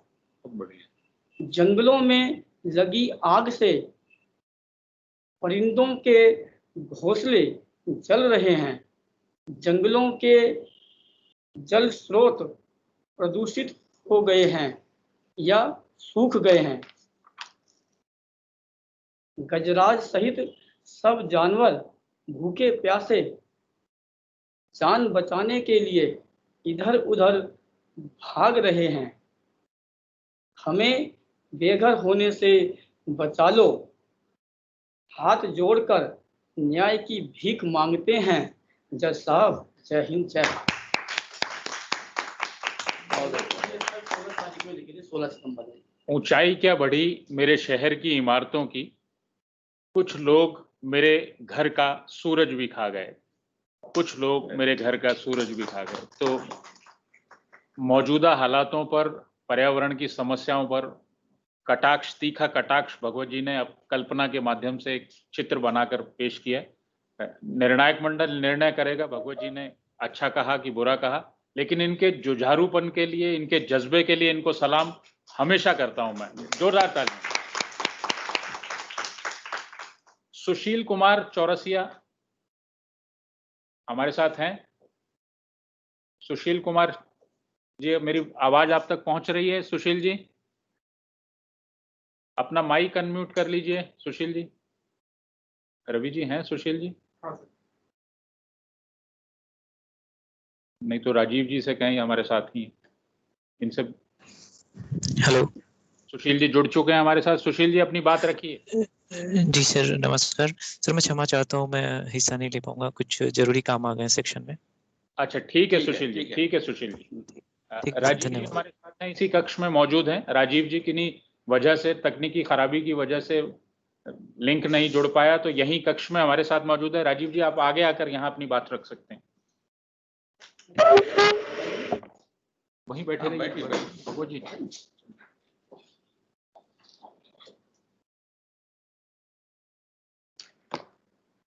जी, आदरणीय निर्णायक मंडल, हिंदी अधिकारी एवं मेरे साथियों, मेरी कहानी का शीर्षक है जो समाज में एक कुप्रथा है और जो शायद हमें विश्वास भी नहीं होगा कि आज भी हमारे समाज का ये हिस्सा है, बाल विवाह। कहीं ना कहीं दूर सुदूर गांवों में आज भी ये सच्चाई है। तो मेरी कहानी का शीर्षक है बाल विवाह, एक कुप्रथा। यह कहानी एक छोटे से गांव में रहने वाली कुसुम की है। कुसुम एक 14 वर्ष की लड़की है जो कक्षा 8 में पढ़ती है। उसके तीन बहनों में वो सबसे बड़ी है। उसके पिता किसान हैं जिनकी थोड़ी सी जमीन है जिससे वो अपने घर का गुजारा करते हैं, और उसकी माँ घर संभालने के साथ साथ खेतों में कुसुम के पिता का सहयोग भी करती हैं। गांव में चूंकि प्राइमरी तक ही विद्यालय है, इसलिए कुसुम 8 किलोमीटर दूर तहसील में बने सरकारी विद्यालय में रोज साइकिल चलाकर अपनी सहेलियों के साथ पढ़ने जाती है। कुसुम उसके गांव में प्राइमरी में पढ़ाने वाली शिक्षिका रजनी मैडम से बहुत प्रभावित थी और बड़ा होकर उनकी तरह ही एक अच्छी शिक्षिका बनना चाहती थी, ताकि गांव में ऐसे छोटे छोटे बच्चे जो कभी विद्यालय का मुंह भी नहीं देख सकते थे, उन्हें विद्यालय तक लाकर उन्हें एक अच्छी शिक्षा दे सके, ऐसा वो सपने संजोती थी। कुसुम पढ़ने में बहुत होशियार थी। उसने पढ़ाई के अपने सफर में हमेशा प्रथम स्थान ही प्राप्त किया। उसके शिक्षक और शिक्षिकाएं उससे बहुत प्रभावित रहते थे। वह पढ़ाई के साथ साथ वाद विवाद, कविता पाठ व अन्य कार्यकलापों में भी बढ़ चढ़कर भाग लेती थी। एक दिन कुसुम जब विद्यालय से घर वापस आई तो घर में उसके माता पिता आपस में बात कर रहे थे। उसके पिता उसकी माता से कह रहे थे कि कुसुम अब बड़ी हो गई है और उसकी अब शादी कर देनी चाहिए। पास के ही गांव में कुसुम के फूफा जी के पहचान का एक परिवार है जिनकी अच्छी खासी जमीन है। लड़का 18 साल का है तथा 12वीं तक पढ़ा हुआ है। यह सब सुनकर कुसुम के पैरों की जमीन खिसक गई। उसके सारे सपने उसकी आंखों के सामने टूटते हुए साफ दिखाई देने लगे। किसी तरह कुसुम ने अपने आप को संभाला और दूसरे दरवाजे से घर के भीतर चली गई। रात को जब कुसुम की माँ सबको खाना खिलाने के बाद रसोई समेट कर सोने के लिए आई तो कुसुम ने अपनी भावनाओं के वेग को समेटते हुए धीरे से अपनी माँ को कहा, माँ, मैं ये शादी नहीं करना चाहती। मैं भी पढ़ना चाहती हूँ, अपने सपनों को साकार करना चाहती हूँ। उसके उपरांत आप जहाँ भी कहेंगी मैं वहाँ शादी कर लूँगी। माँ ने कुसुम पर गुस्सा करते हुए कहा कि तुम्हारे पिता ने एक बार सोच लिया है तो अब वो तुम्हारी शादी करके ही रहेंगे। तुम्हारी उम्र भी 14 वर्ष की हो गई है। लड़की माता पिता के यहाँ किसी और की अमानत होती है। एक बार शादी हो जाए उसके बाद तुम अपने घर चली जाओ और फिर जो मन में आए वो करना। कुसुम ने माँ के गुस्से को भांपते हुए आगे बहस करने को व्यर्थ ही समझा। रात भर कुसुम अपने बिस्तर पर करवट लेती रही। उसकी आंखों में नींद न थी। उसकी आंखों के सामने अंधेरा छाने लगा। वह रात भर सोचती रही कि वह क्या करे, किससे मदद की गुहार लगाए। कुसुम को यह भी लग रहा था कि वो उसके बाद उसकी 2 और बहनें हैं। अगर आज वो इस निर्णय के सामने झुक गई तो कल को उसकी इन दोनों बहनों का भी यही हश्र होगा, उनका भी बाल विवाह होगा। इसी सब उधड़ बुन में कब सुबह हो गई उसे पता ही न चला। सुबह कुसुम तैयार होकर विद्यालय चली गई और जब शाम को आई तो उसे पता चला कि उसके पिता लड़के के घर व परिवार वालों से मिल आए हैं। अब कुसुम को बहुत घबराहट होने लगी। कुसुम ने बिना कुछ खाए पिए अपने आप को एक कमरे में बंद कर लिया और सोचती रही कि अब वह क्या करे। और तब उसे ख्याल आया कि उसकी एक दूर की मौसी है जो लखनऊ में शिक्षिका हैं, वह खुले विचारों की हैं। उसको लगा कि शायद वो मेरी मदद करेंगी। कुसुम ने किसी तरह उनका मोबाइल नंबर तलाशा और पिता का फ़ोन खाली पाकर उससे उन्हें लगा दिया। चूंकि कुसुम की मौसी कुसुम की पढ़ाई लिखाई से बहुत खुश थी तो उन्हें इसको भांपने में देर न लगी कि क्या समस्या है। कुसुम ने एक सांस में सारी बात उन्हें कह सुनाई। कुसुम की सारी बातें सुनने के बाद उसकी दूर की मौसी ने उसे दिलासा दिलाया कि वह घबराए ना, वह उसकी सहायता करेंगी। कुसुम की मौसी इस बात को बहुत अच्छे से जानती थी कि अगर वह खुद जाकर अपनी दीदी और जीजा जी को समझाने जाएंगी तो वह नहीं मानेंगे, वो लोग नहीं मानेंगे। इसलिए उन्होंने जिला महिला एवं बाल विकास अधिकारी से फ़ोन पर बात की तथा उन्हें इस मामले की गंभीरता से अवगत करवाया एवं निवेदन किया कि एक बच्ची के जीवन का सवाल है, कृपा कर अधिकारी उनके साथ चले, कुसुम के परिवार को समझाने के लिए उनकी मदद करें। जिला महिला एवं बाल विकास अधिकारी बहुत ही संवेदनशील व्यक्ति थे और एक लड़की के पिता भी, सो वो कुसुम के यहाँ जाने को तैयार हो गए। अधिकारी वो मौसी तय दिन कुसुम के घर पहुंचे। इधर कुसुम का रिश्ता उसके पिता तय कर चुके थे। पहले मौसी ने अधिकारी का परिचय दिए बिना ही उसके दीदी व जीजा जी को समझाया, पर वह उसकी बातों को ज़्यादा तवज्जो नहीं दे रहे थे। परंतु जब उन्हें पता चला कि वह व्यक्ति जिला महिला एवं बाल विकास अधिकारी हैं तो वे उनकी बात ध्यान से सुनने लगे। अधिकारी ने कम उम्र में लड़कियों को शादी करने से जुड़े नुकसान व लड़की के जीवन पर पड़ने वाले प्रतिकूल प्रभावों के बारे के साथ साथ कानून में सजा के प्रावधान का भी जिक्र किया। गांव का सीधा साधा व्यक्ति अपनी रूढ़िवादिता पर कितना भी अड़ा रह सकता है, परंतु जब बात कानून की आती है तो वह अपनी बातों पर पुनर्विचार करने के लिए तैयार हो जाता है। यही हुआ कुसुम के पिता के साथ भी। अधिकारी के समझाने पर उन्होंने निश्चय किया कि वह कुसुम को जहाँ तक वह पढ़ना चाहती है उसे पढ़ाएंगे और उसकी शादी 18 वर्ष के बाद ही करेंगे। मित्रों, हमारे समाज में कितनी ही लड़कियां उन मौकों के लिए तरस जाती हैं जो लड़कों को आसानी से उपलब्ध होते हैं। उनकी शारीरिक व मानसिक अपरिपक्वता पर ही विवाह के बंधन में बांध दिया जाता है, जिससे वह जीवन के उच्चतम आयाम को पूरी तरह नहीं जी पाती हैं। धन्यवाद। धन्यवाद राजीव जी। ये जो माथे पर तेरे आंचल है, ये तो बहुत खूब। अगर इस आंचल को परचम बना लेती तो और भी अच्छा था। तो राजीव जी की कहानी को सुनकर बस ये शेर, ये 2 पंक्तियां मुझे याद आई। बहुत सुंदर प्रस्तुतिकरण राजीव जी का। और एक पल को लगा मैं प्रसून मिश्र को सुन रहा हूँ। शायद पता नहीं किसी ने आपको कहा हो कि नहीं, आपकी आवाज प्रसून मिश्र से मिलती है। तो स्वागत है आपका। अगले प्रतिभागी हैं श्री चौरसिया जी, हमारे साथ जुड़े हैं कि नहीं? चौरसिया जी ने शायद भाग लेने से इनकार कर दिया ना, व्यस्तता के चलते। श्रीमती प्रियंका गुप्ता मुझे सुन सकती हैं? प्रियंका गुप्ता, श्रीमती प्रियंका गुप्ता कॉम्प्लेक्स से। हेलो। हाँ प्रियंका जी। जी सर, नमस्कार सर। प्रियंका जी अपना कैमरा ऑन कर लीजिए, निर्णायक मंडल आपको देख सके। नमस्कार सर जी, स्वागत है आपका। आप अपनी बात रखिए प्रियंका जी। अति स्नेही आदरणीय निर्णायकगण, समस्त अधिकारीगण एवं प्रिय साथियों, मुख्यालय के हिंदी विभाग ने आज मुझे कहानी प्रस्तुत करने का अवसर दिया है, इसके लिए बहुत बहुत धन्यवाद।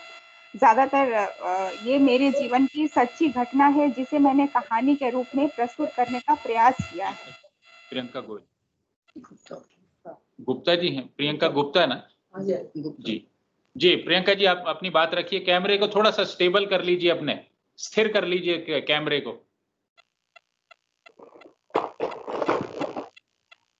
अपने कैमरे को थोड़ा सा कर लीजिए। हाँ, और कंप्यूटर से थोड़ा सा दूर अपने मोबाइल को कर लीजिए। बस बस, बहुत सही, बिल्कुल ठीक है। जी प्रियंका जी, आप अपनी बात रखिए। शाम का धुंधलका पसरता जा रहा था। रोज की तरह उस दिन भी राधा कार्यालय से घर को लौट रही थी, पर आज शायद स्थिति दूसरी थी। आज उसे बहुत देर हो चुकी थी और वो जल्दी जल्दी घर की तरफ कदम बढ़ा रही थी, क्योंकि उसका बेटा 2:30 बजे स्कूल से आ जाता था, अकेले रहता था घर पर और शाम को सोसाइटी में बच्चों के साथ खेलने चला जाता था। उसे सोसाइटी में पहुंचते ही जल्दी जल्दी कंधे पर बैग टांगे ही बच्चे को ढूंढना पड़ता था। सोसाइटी में 3 पार्क थे और सोसाइटी कोई बहुत बड़ी नहीं थी तो बहुत छोटी भी नहीं थी। कई बार उसके साथ ऐसा होता था कि बच्चा लुका छिपी खेल रहा है, कहीं गाड़ी के पीछे, कहीं लिफ्ट में, तो कहीं कभार बहुत देर हो जाती थी उसे ढूंढते ढूंढते। यही सब सोचते सोचते कि मेरा बेटा आज मुझे जल्दी मिल जाए, बहुत अंधेरा सा हो रहा है, मन घबरा रहा है, हे प्रभु रक्षा करना मेरे बेटे की। वो बढ़ती चली जा रही थी। अचानक उसने देखा एक पार्क के किनारे बहुत सारे बच्चे एक घेरा बना करके खड़े हुए हैं और काफी शोर शराबा हो रहा है। उसने अनदेखा कर दिया और अनदेखा करके आगे बढ़ गई, पर शायद यह उसके स्वभाव में नहीं। 4 कदम आगे बढ़ने के बाद दोबारा पीछे लौट आई। उसने बच्चों का घेरा तोड़ा, पूछा क्या हो रहा है बेटा यहाँ पे। अंदर गई तो उसने देखा कुछ और बच्चे थे जो शायद किसी एक बच्चे को जमीन पे गिरा करके और उसे मार रहे थे। राधा ने बोला, तुम लोग को शर्म नहीं आती? एक अकेले बच्चे को मिलकर तुम सब पीट रहे हो। बच्चे सहम गए। उन्होंने शायद सोचा नहीं था कि उनके साथ शायद कोई बड़ा ऐसे बोलेगा और अचानक आ जाएगा। पीछे हटे। उन्होंने बोला, आंटी, इस बच्चे ने मेरी बॉल पेड़ के पीछे फेंक दी है। बच्चों का हटना था। राधा का कलेजा मुंह को आ गया। वो फफक कर रो पड़ी। बच्चे को पलटा। हाँ, शायद यह उसका अपना ही तो बेटा था। बच्चे के मुंह से खून निकल रहा था। शायद बच्चे ने भी बातें सुनी थी। बोला, बुदबुदा रहा था, मैंने बॉल जानबूझकर नहीं फेंकी, यह पेड़ के पीछे चली गई खेलते हुए। राधा ने बच्चों से बोला, बेटा, क्या तुम लोगों से कभी बॉल पेड़ के पीछे नहीं गई? कभी तुम लोगों से बॉल गुम नहीं हुई? बच्चों ने बोला, आंटी, हम लोगों से भी कई बार बॉल गुम हुई है और हम लोगों ने ये बॉल अपने पैसे इकट्ठे करके खरीदे हैं और हमारे पैसे की बॉल फिर से गुम हो गई। राधा ने समझाया, बेटा, बॉल तुम लोग दोबारा भी खरीद सकते हो पैसे इकट्ठे करके, पर इस बच्चे को अगर ज्यादा चोट लग जाएगी तो क्या होगा? राधा ने उसी समय अपने पर्स से बॉल के पैसे दिए, बच्चे को उठाया और शाम का धुंधलका रात हो चुका था। हॉस्पिटल कहाँ जाती, बच्चे को लेते हुए घर लौट रही थी और यही सोच रही थी इस कहानी के शीर्षक के हिसाब से, हे प्रभु, ऐसा भी होता है। धन्यवाद। धन्यवाद प्रियंका जी, बहुत ही मर्मस्पर्शी कहानी प्रियंका जी की। दीपक कुमार जी इसी कक्ष में हमारे बीच मौजूद हैं, तो मैं कहूंगा थोड़ा सा माइक के पास आके अपनी बात रखें। दीपक जी।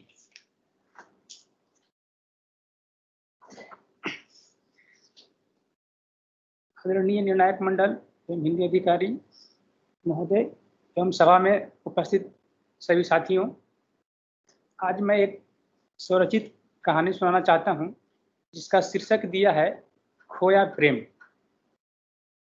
एक गांव में एक फौजी नौकरी से छुट्टी लग करके शादी के लिए आया था। चूंकि छुट्टी लंबी थी तो उन्होंने बहुत ही आराम से शादी निपटा करके सभी रिश्तेदारों को घर चले गए थे। तो अचानक सीमा पर जंग छिड़ गई। फिर क्या था, उन्हें नौकरी ज्वाइन करने के लिए बुलावा आया। इसी बीच फौजी ने अपना घर छोड़ करके नौकरी ज्वाइन करने के लिए चले गए।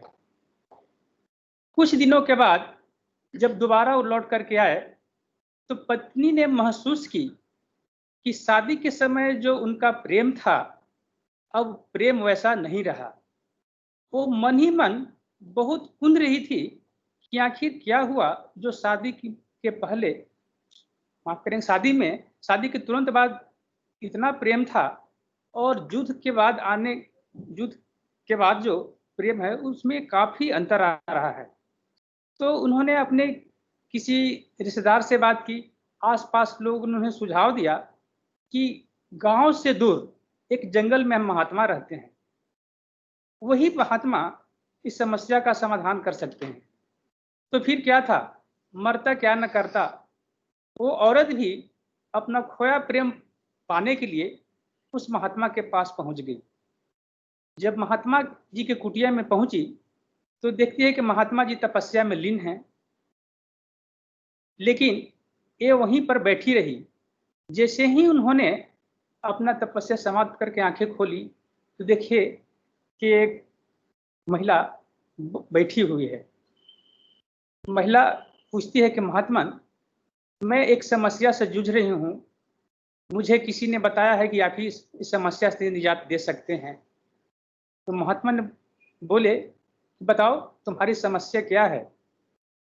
तो महिला बताती है कि हमारे पति का प्रेम जो है कम हो गया है। जब शादी हुआ था उस समय बहुत ज्यादा प्रेम रहता था, लेकिन जब से वो युद्ध करके आए हैं उनका प्रेम खत्म हो गया है, ना के बराबर है। महात्मा ने गौर से देखा और बोले कि उपाय तो है, लेकिन उस उपाय में हमारे पास एक चीज की कमी है। तो औरत ने बोली कि महात्मा, मैं वो उपाय को बताइए, मैं लेकर के आऊंगी। उन्होंने बताया कि ठीक है, हमारे पास एक शेर की बाल चाहिए। बोले ठीक है, मैं देखती हूँ। फिर वो औरत उठती है और वो जंगल में निकल जाती है।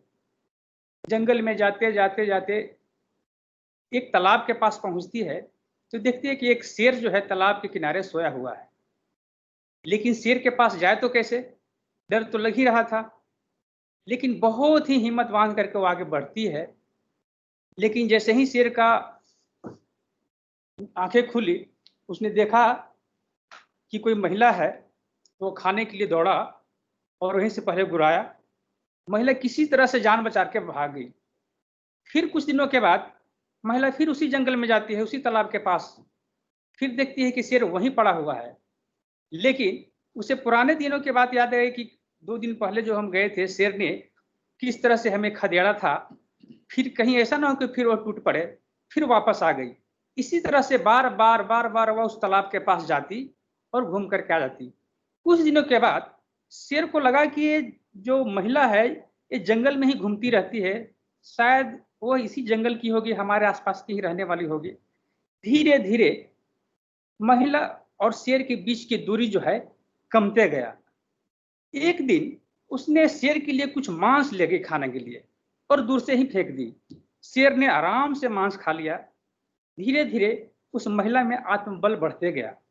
फिर क्या था, धीरे धीरे महिला जो है शेर के नजदीक गया, उसको सहलाया, जिससे इस तरह से शेर भी उसके काबू में आ गया। और एक दिन उस महिला ने शेर का एक बाल लेकर के और फिर उस महात्मा के पास पहुंची।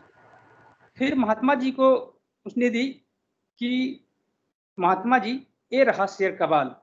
महात्मा जी फिर अपने पूजा में लीन थे सामने हवन कर रहे थे, जैसे ही उसने बीच में बोली कि महात्मा जी ये शेर का बाल है, उन्होंने बाल लिया और उस अग्नि में उसे फेंक दिया। इतना देख करके औरत आग बबूला हो गई कि बताइए, हम इतनी मुश्किल से, कितने दिनों के बाद हम बहुत मुश्किल से जान पर खेल करके हम एक बाल लाए और वह क्षण भर में उस अग्नि में उसको भस्म कर दिए। तो बोलती है क्रोधित होकर के महिला, महात्मा जी आपने क्या किया? मैंने तो बहुत मुश्किल से लाया था। बोले कि तुम्हारा काम हो गया, मैंने वो उपाय ढूंढ लिया, उस बाल से उपाय मिल गया। बोले कि कैसे हो गया प्रभु? उन्होंने बताया कि ठीक है, जब आप तुम एक शेर के बाल ला सकते हो तो तुम्हारा पति क्या है, वो तो तुम कभी बस में कर सकती हो। तुम जाओ और जिस साहस के साथ, जिस मेहनत के साथ तुमने शेर के बाल लाई, उसी तरह से उस मेहनत से अपने पति के साथ साहस दिखाओ और खोया प्रेम प्राप्त कर सकती हो। तो मेरा इस कहानी का मकसद ये था कि जो आज हम हिंदी सप्ताह, हिंदी पखवाड़ा, हिंदी माह जो करते हैं, तो हम अपने CSIR के फौजियों से यही कहना चाहते हैं कि आप भी, चाहे वो हिंदी भाषी से हैं, क्षेत्र से हैं, चाहे गैर हिंदी क्षेत्र से हैं, आप एक तरह से इस फौजियों की तरह और उस महिला की तरह जो प्रेम की जो दूरी बन गई है, अब थोड़ा थोड़ा काम करके भी हिंदी को वहां तक पहुंचाइए जो हमें जरूरत है। और साथ ही मैं एक शब्द और भी जोड़ना चाहता हूं कि दोस्तों, हिंदी ही एक ऐसी सब्जेक्ट है, एक ही ऐसी विषय है जिससे हम अपनी संस्कृति को बचाए रख सकते हैं।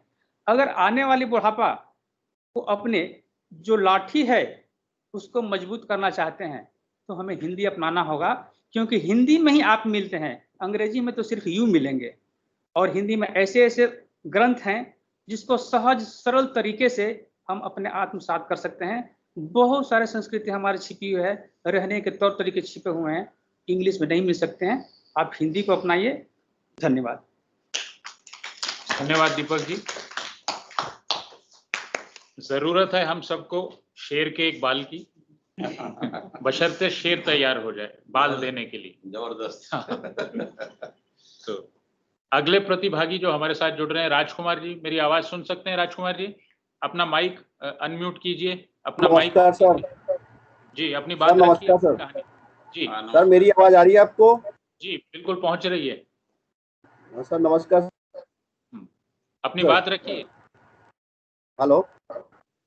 हाँ सर, निर्णायक मंडल में साथियों, आप सभी को मेरा नमस्कार।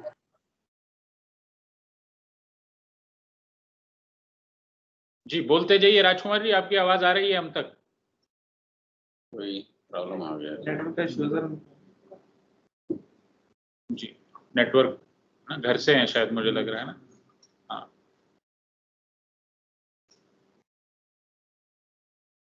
कोई और प्रतिभागी हो जो यहाँ प्रतियोगिता? हरिओम जी कुछ कहना चाह रहे हैं शायद। हरिओम जी, मेरी आवाज आप तक पहुंच रही है? Sir, Hariom sir.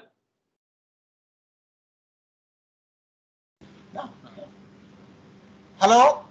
हाँ हरिओम सर, कुछ कहिए, आप कुछ कहना चाह रहे हैं? नहीं, मैं कुछ नहीं कहना चाह रहा हूँ। मैं तो आनंद ले रहा था। मुझे आपके डिवीजन से पता चला कि मुझे कब बताया गया कि आप मीटिंग जरूर ज्वाइन करें, तो मैं कुछ समय के लिए ज्वाइन कर लिया हूँ। Thank you. I am enjoying the discussion and जो आपका नया नाम दिया गया है कि टिप्पण कहा गया है या क्या नाम दिया गया है, मुझे पढ़ंत, किस्सा गोई पढ़ंत, स्टोरी टेलिंग। राइट। ये तो बिल्कुल हमारे गांव जैसा नाम है। मुझे बड़ा खुशी हुई ये पढ़कर रियली। तो मैं एंजॉय कर रहा हूँ इस सब चीजों को जितना मैं कर सकता हूँ, और अपना साथ काम भी कर रहा हूँ, दोनों काम कर रहा हूँ। धन्यवाद सर, आपके होने से हम भी आपका आनंद उठा रहे हैं सर। धन्यवाद जुड़ने के लिए। धन्यवाद सर। और कोई प्रतिभागी अपनी बात कहना चाहते हो? चौरसिया जी, अगर जुड़ना चाहते हो कोई प्रतिभागी जो अपनी बात कहने से रह गए हो?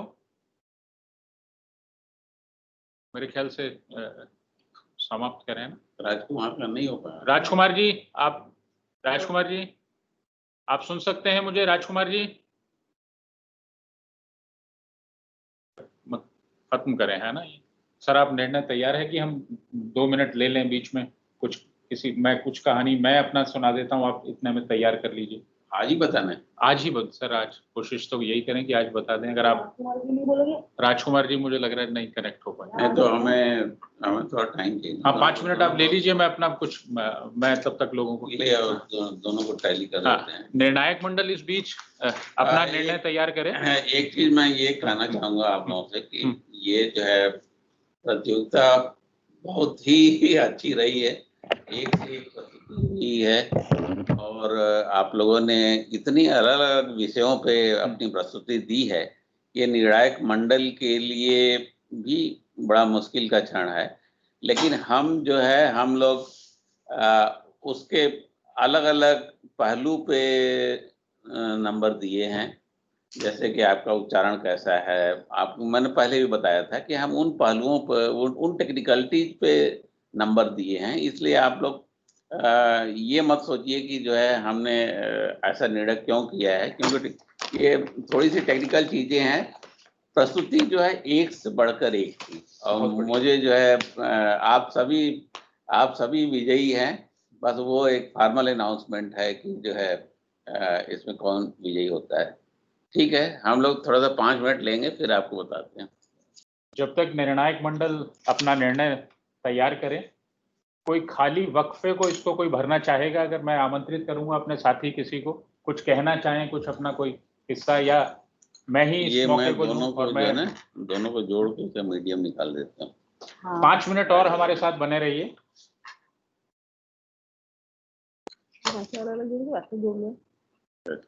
यहाँ से टोटल नहीं, ये भरना पड़ेगा ना सीट।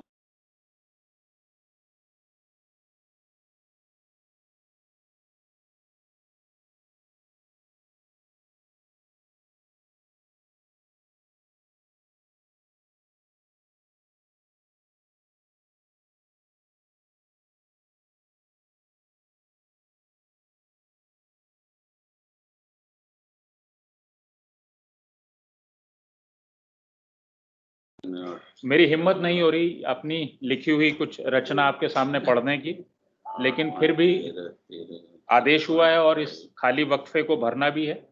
तो मेरी ये रचना शायद कहानी या किस्से की श्रेणी में आती भी नहीं, बस कुछ लिखा हुआ है, उसको आपके साथ बांट रहा हूँ। चांदनी चौक का एक नज़ारा मैं अपनी लेखनी के जरिए आपके सामने रखना चाह रहा हूँ, अगर आप लोगों की अनुमति हो। मैं अपनी बात शुरू करता हूँ। लाल किले के दीदार तो आप मेरी नज़र से कर ही चुके हैं। इरादा हुआ क्यों ना चांदनी चौक का भी नज़ारा कराया जाए। फिर क्या था, आनन फानन में तय हो गया और दरियागंज की भीड़ भरी पार्किंग में अपना चौपहिया बामुश्किल पार्क कर मैं चल दिया तवारीख के कुछ पुराने सफ़े पलटने। इसे उम्र का तकाजा कहिए या मौके की नज़ाकत, ख्याल आया चलो पैदल चलने की बजाय रिक्शा कर लिया जाए। दूसरे ही पल उन तवारीखी गलियों में पांव पांव चलने की चाह रिक्शे में बैठने के पल भर के आराम पर हावी हो गई और कदम चुपचाप अपनी मंजिल की तरफ बढ़ने लगे। उर्दू बाजार के सामने से निकले तो यूं ख्याल आया कि यही तो वो जगह है जहां कभी नादिर शाह की फौज ने लाल किले पर चढ़ाई के लिए पड़ाव डाला होगा। यूं तो उर्दू जबान है, लेकिन उर्दू के मायने हैं फौजी पड़ाव। नादिर शाह ईरानी था और उसके सिपाही ईरानी जुबान बोलते होंगे। ईरानियों और दिल्ली वासियों को गुफ्तगू के लिए एक जबान चाहिए थी ताकि वो अपनी बात एक दूसरे तक पहुंचा सकें। इसी मिली जुली जुबान को उर्दू का नाम दिया गया। शायद इससे पहले दिल्ली में फारसी और हिंदुस्तानी बोली जाती रही होगी। नादिर शाह की फौजों के पड़ाव की वजह से इस जगह का नाम उर्दू बाजार पड़ा। चलिए जनाब, मैं भी कहाँ जबान के पछड़े में पड़ गया। आगे बढ़ते हैं। उर्दू बाजार को पीछे छोड़ चांदनी चौक में दाखिल होते ही गौरीशंकर मंदिर के घंटों की टनाटन से सारा माहौल गूंज उठा।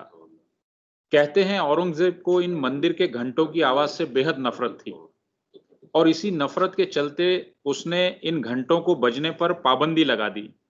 फिर क्या था, उसे रात में ख्वाबों में भी घंटों की आवाज सुनाई देने लगी। मजबूरन उसे फिर से मंदिर में इन्हें बजते रहने देने की इजाजत देनी पड़ी। गौरीशंकर मंदिर के ठीक सामने सड़क के उस पार आजकल बिजली के साजो सामान का बाजार भागीरथ पैलेस है, तबाही और बर्बादी का जिंदा नमूना, भीड़ और बदबू भरा। इन बेतरतीब दुकानों की जगह किसी वक्त समरू बेगम की हवेली हुआ करती थी। कहते हैं समरू बेगम की हवेली के बागों में लगे फूलों की खुशबू से कभी सारा चांदनी चौक महका करता था। यूं तो समरू बेगम कद से काफी छोटी थी, लेकिन अंग्रेजों और मुगलों दोनों में अपने रसूख और ताल्लुकात की वजह से दिल्ली की सियासत में उनका कद और हैसियत दोनों काफी ऊंचे थे। कहते हैं कोई अंग्रेज कभी चावड़ी बाजार गया होगा, वहां उसकी मुलाकात एक कश्मीरी तवायफ से हुई। वो उसे उठा लाया। बाद में चलकर यही तवायफ समरू बेगम बनी। बाबा बघेल सिंह की अगुवाई में कभी 30,000 सिखों की फौज ने दिल्ली के लाल किले पर चढ़ाई की।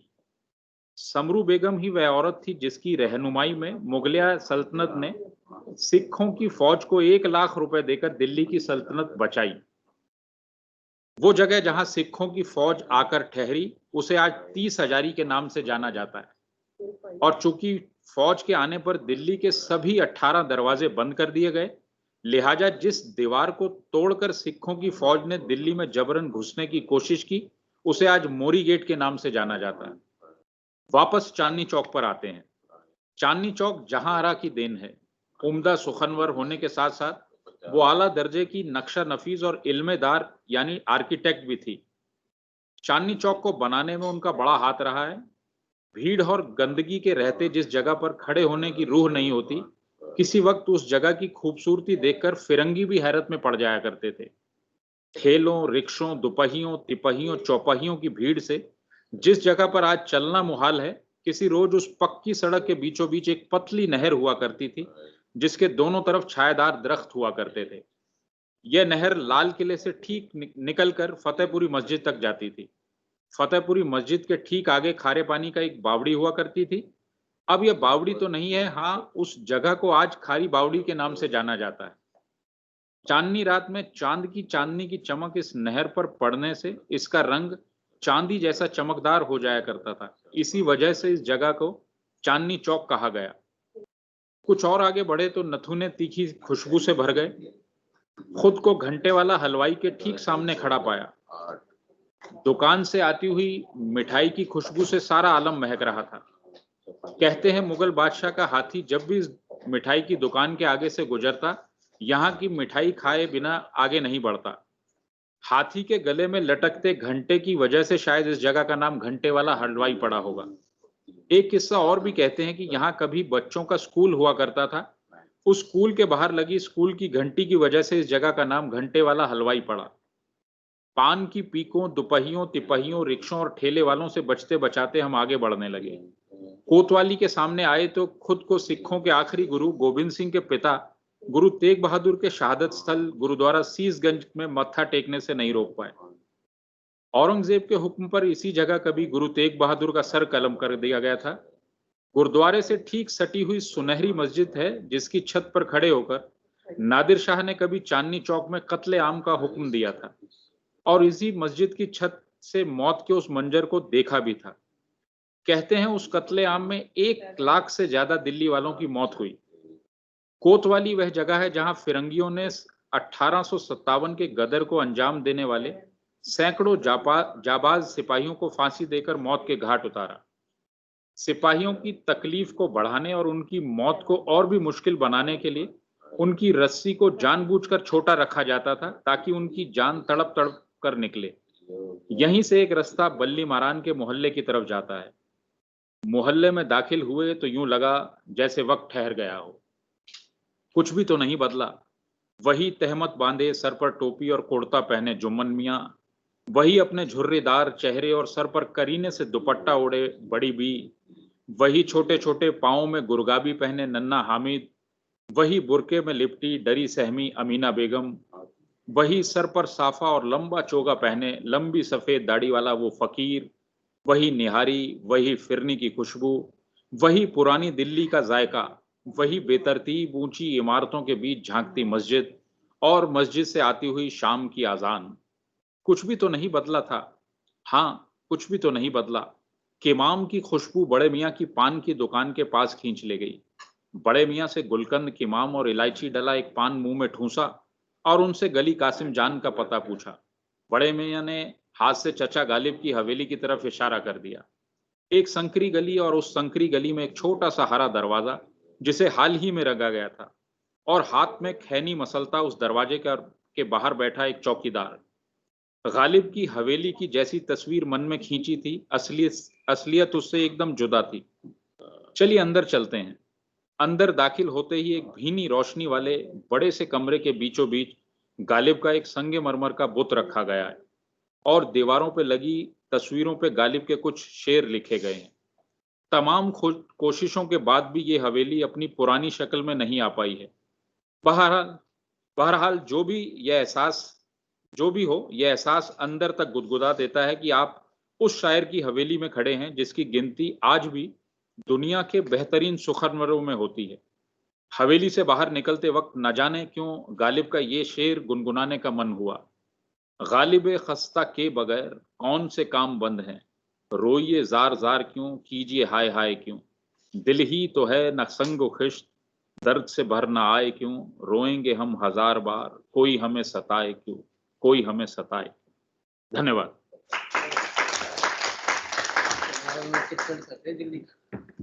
तो ये जो है, आप पढ़िए सर, आप ही पढ़िए। मैं पढ़ता हूँ। ये जो है पृथ्वी पुरस्कार में 2 लोग पहले जाना था, आपको 2 लोग देना पड़ेगा पृथ्वी पुरस्कार।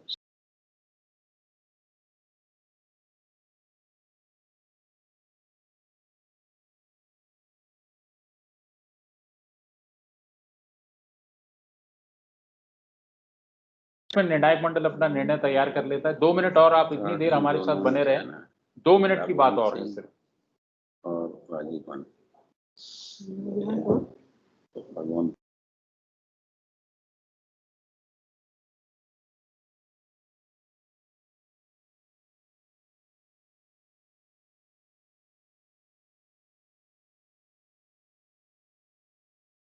प्रोत्साहन कर दो।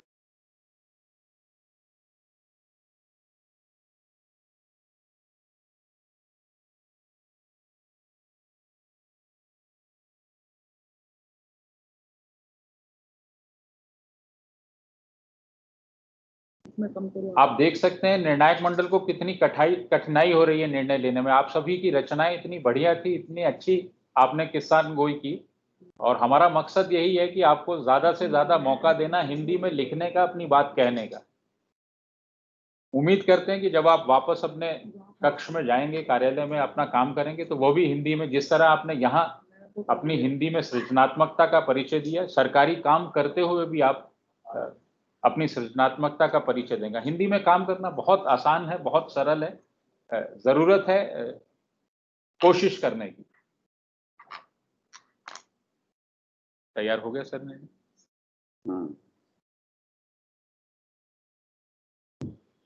निर्णायक मंडल से मैं आग्रह करूंगा कि अपना निर्णय आपके सामने रखें। देखिए, ये मैंने पहले ही कहा कि आप लोगों की प्रस्तुति इतनी अच्छी थी कि निर्णायक मंडल के लिए बहुत मुश्किल है इसका निर्णय करना, लेकिन फिर भी जो भी हमारी टेक्निकलिटी हैं उनको देखते हुए हमें ये निर्णय करना था। तो सबसे पहले जो है, हमें प्रोत्साहन पुरस्कार में 2 नाम हैं। जैसा कि बताया गया है कि 2 लोग रहेंगे प्रोत्साहन पुरस्कार में। तो एक हैं दीपक कुमार, शेर का बाल और एक हैं भगवंत सिंह।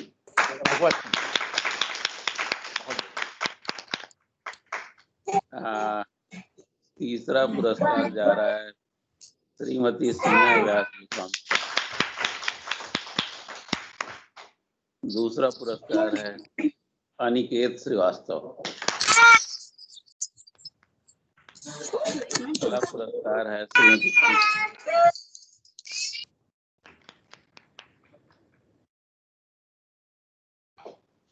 कुछ कहना चाहें सर? मैडम कुछ कहना चाहें?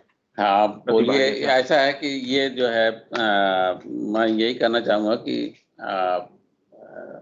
जिस तरह का पृष्ठभूमि आप लोगों ने अपनी कहानियों के लिए चुना है वो बहुत ही अच्छा है। और कुछ कहानियां जो मध्यम वर्गीय परिवार से थी, तो हम में से अधिकांश लोग मध्यम वर्गीय परिवार से ही आए हुए हैं, और हमने ऐसे जो है अवसर देखे हैं, आपको लगता होगा कि वैज्ञानिक हैं तो बड़े जगहों पे पढ़े होंगे, ऐसे ये होंगे इस तरह से, लेकिन हम आपको अपनी वास्तविकता बताना चाहेंगे कि हम लोग जो है कक्षा 6 में हमारे गांव का कोई लड़का पढ़ नहीं सकता था अगर उसको तैरने नहीं आता था। अच्छा। तो सब लोग नदी तैर करके, हम उस समय जो है एक हाथ में झोला और अपनी किताब कॉपी लेके तैर लेते थे। तो हम सब लोग जो है, अधिकांश लोग ऐसे पृष्ठभूमि से आए हैं। और ये मैं कहना चाहूँगा कि जो है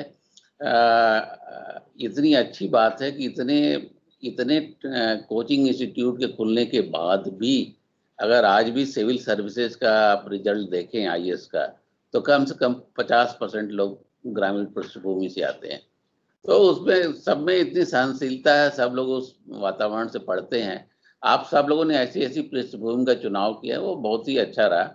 और हम सब के लिए ये बड़ा, हम दोनों के लिए बड़ा मुश्किल रहा है, इसलिए आप हमारी सीमा को भी समझ सकते हैं।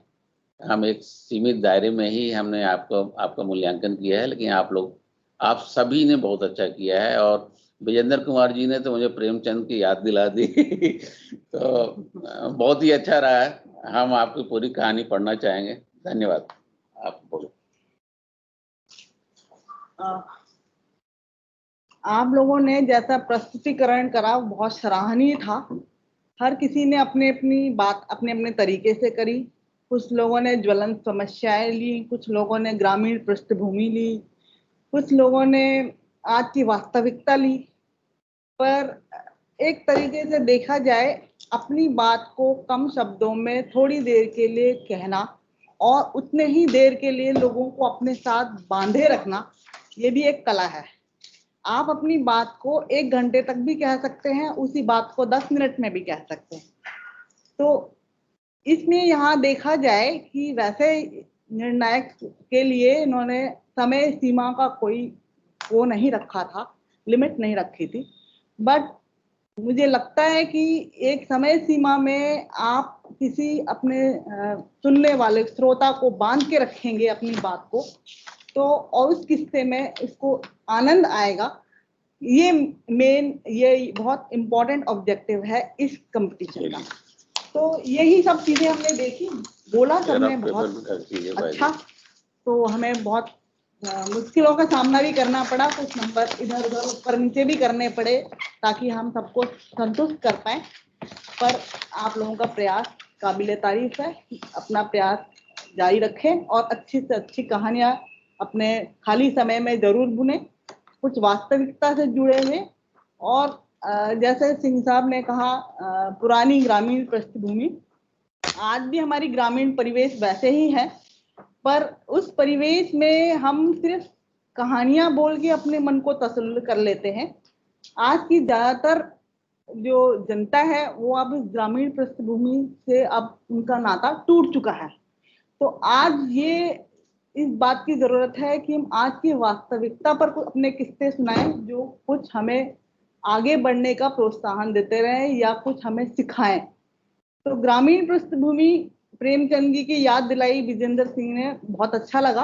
हमने भी उनकी बहुत किताबें पढ़ी हैं और काफी किताबें पढ़ते वक्त ऐसा माहौल बन जाता था कि आप खुद उस ग्रामीण पृष्ठभूमि में चले जाते थे।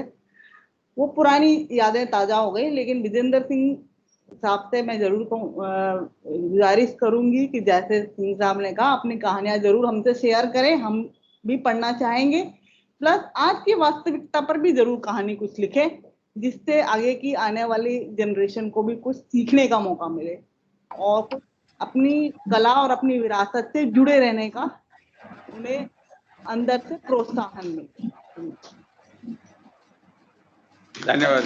मैं निर्णायक मंडल का धन्यवाद देता हूं अपनी और अपनी यूनिट की तरफ से, इतनी देर तक हमारे साथ बने रहने के लिए, जिस धैर्य और धीरज का परिचय दिया है आप दोनों ने, और बहुत ही अच्छा आज निर्णय आप लोगों ने हमारे सामने रखा है।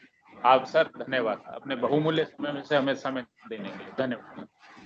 आप सभी का भी धन्यवाद, इतनी देर तक जुड़े रहे हमारे साथ। धन्यवाद सर, बहुत बहुत धन्यवाद सर। नमस्कार। भगवान सिंह जी, अच्छा मुहावरा सुनाया, बहुत मुहावरे लिखे।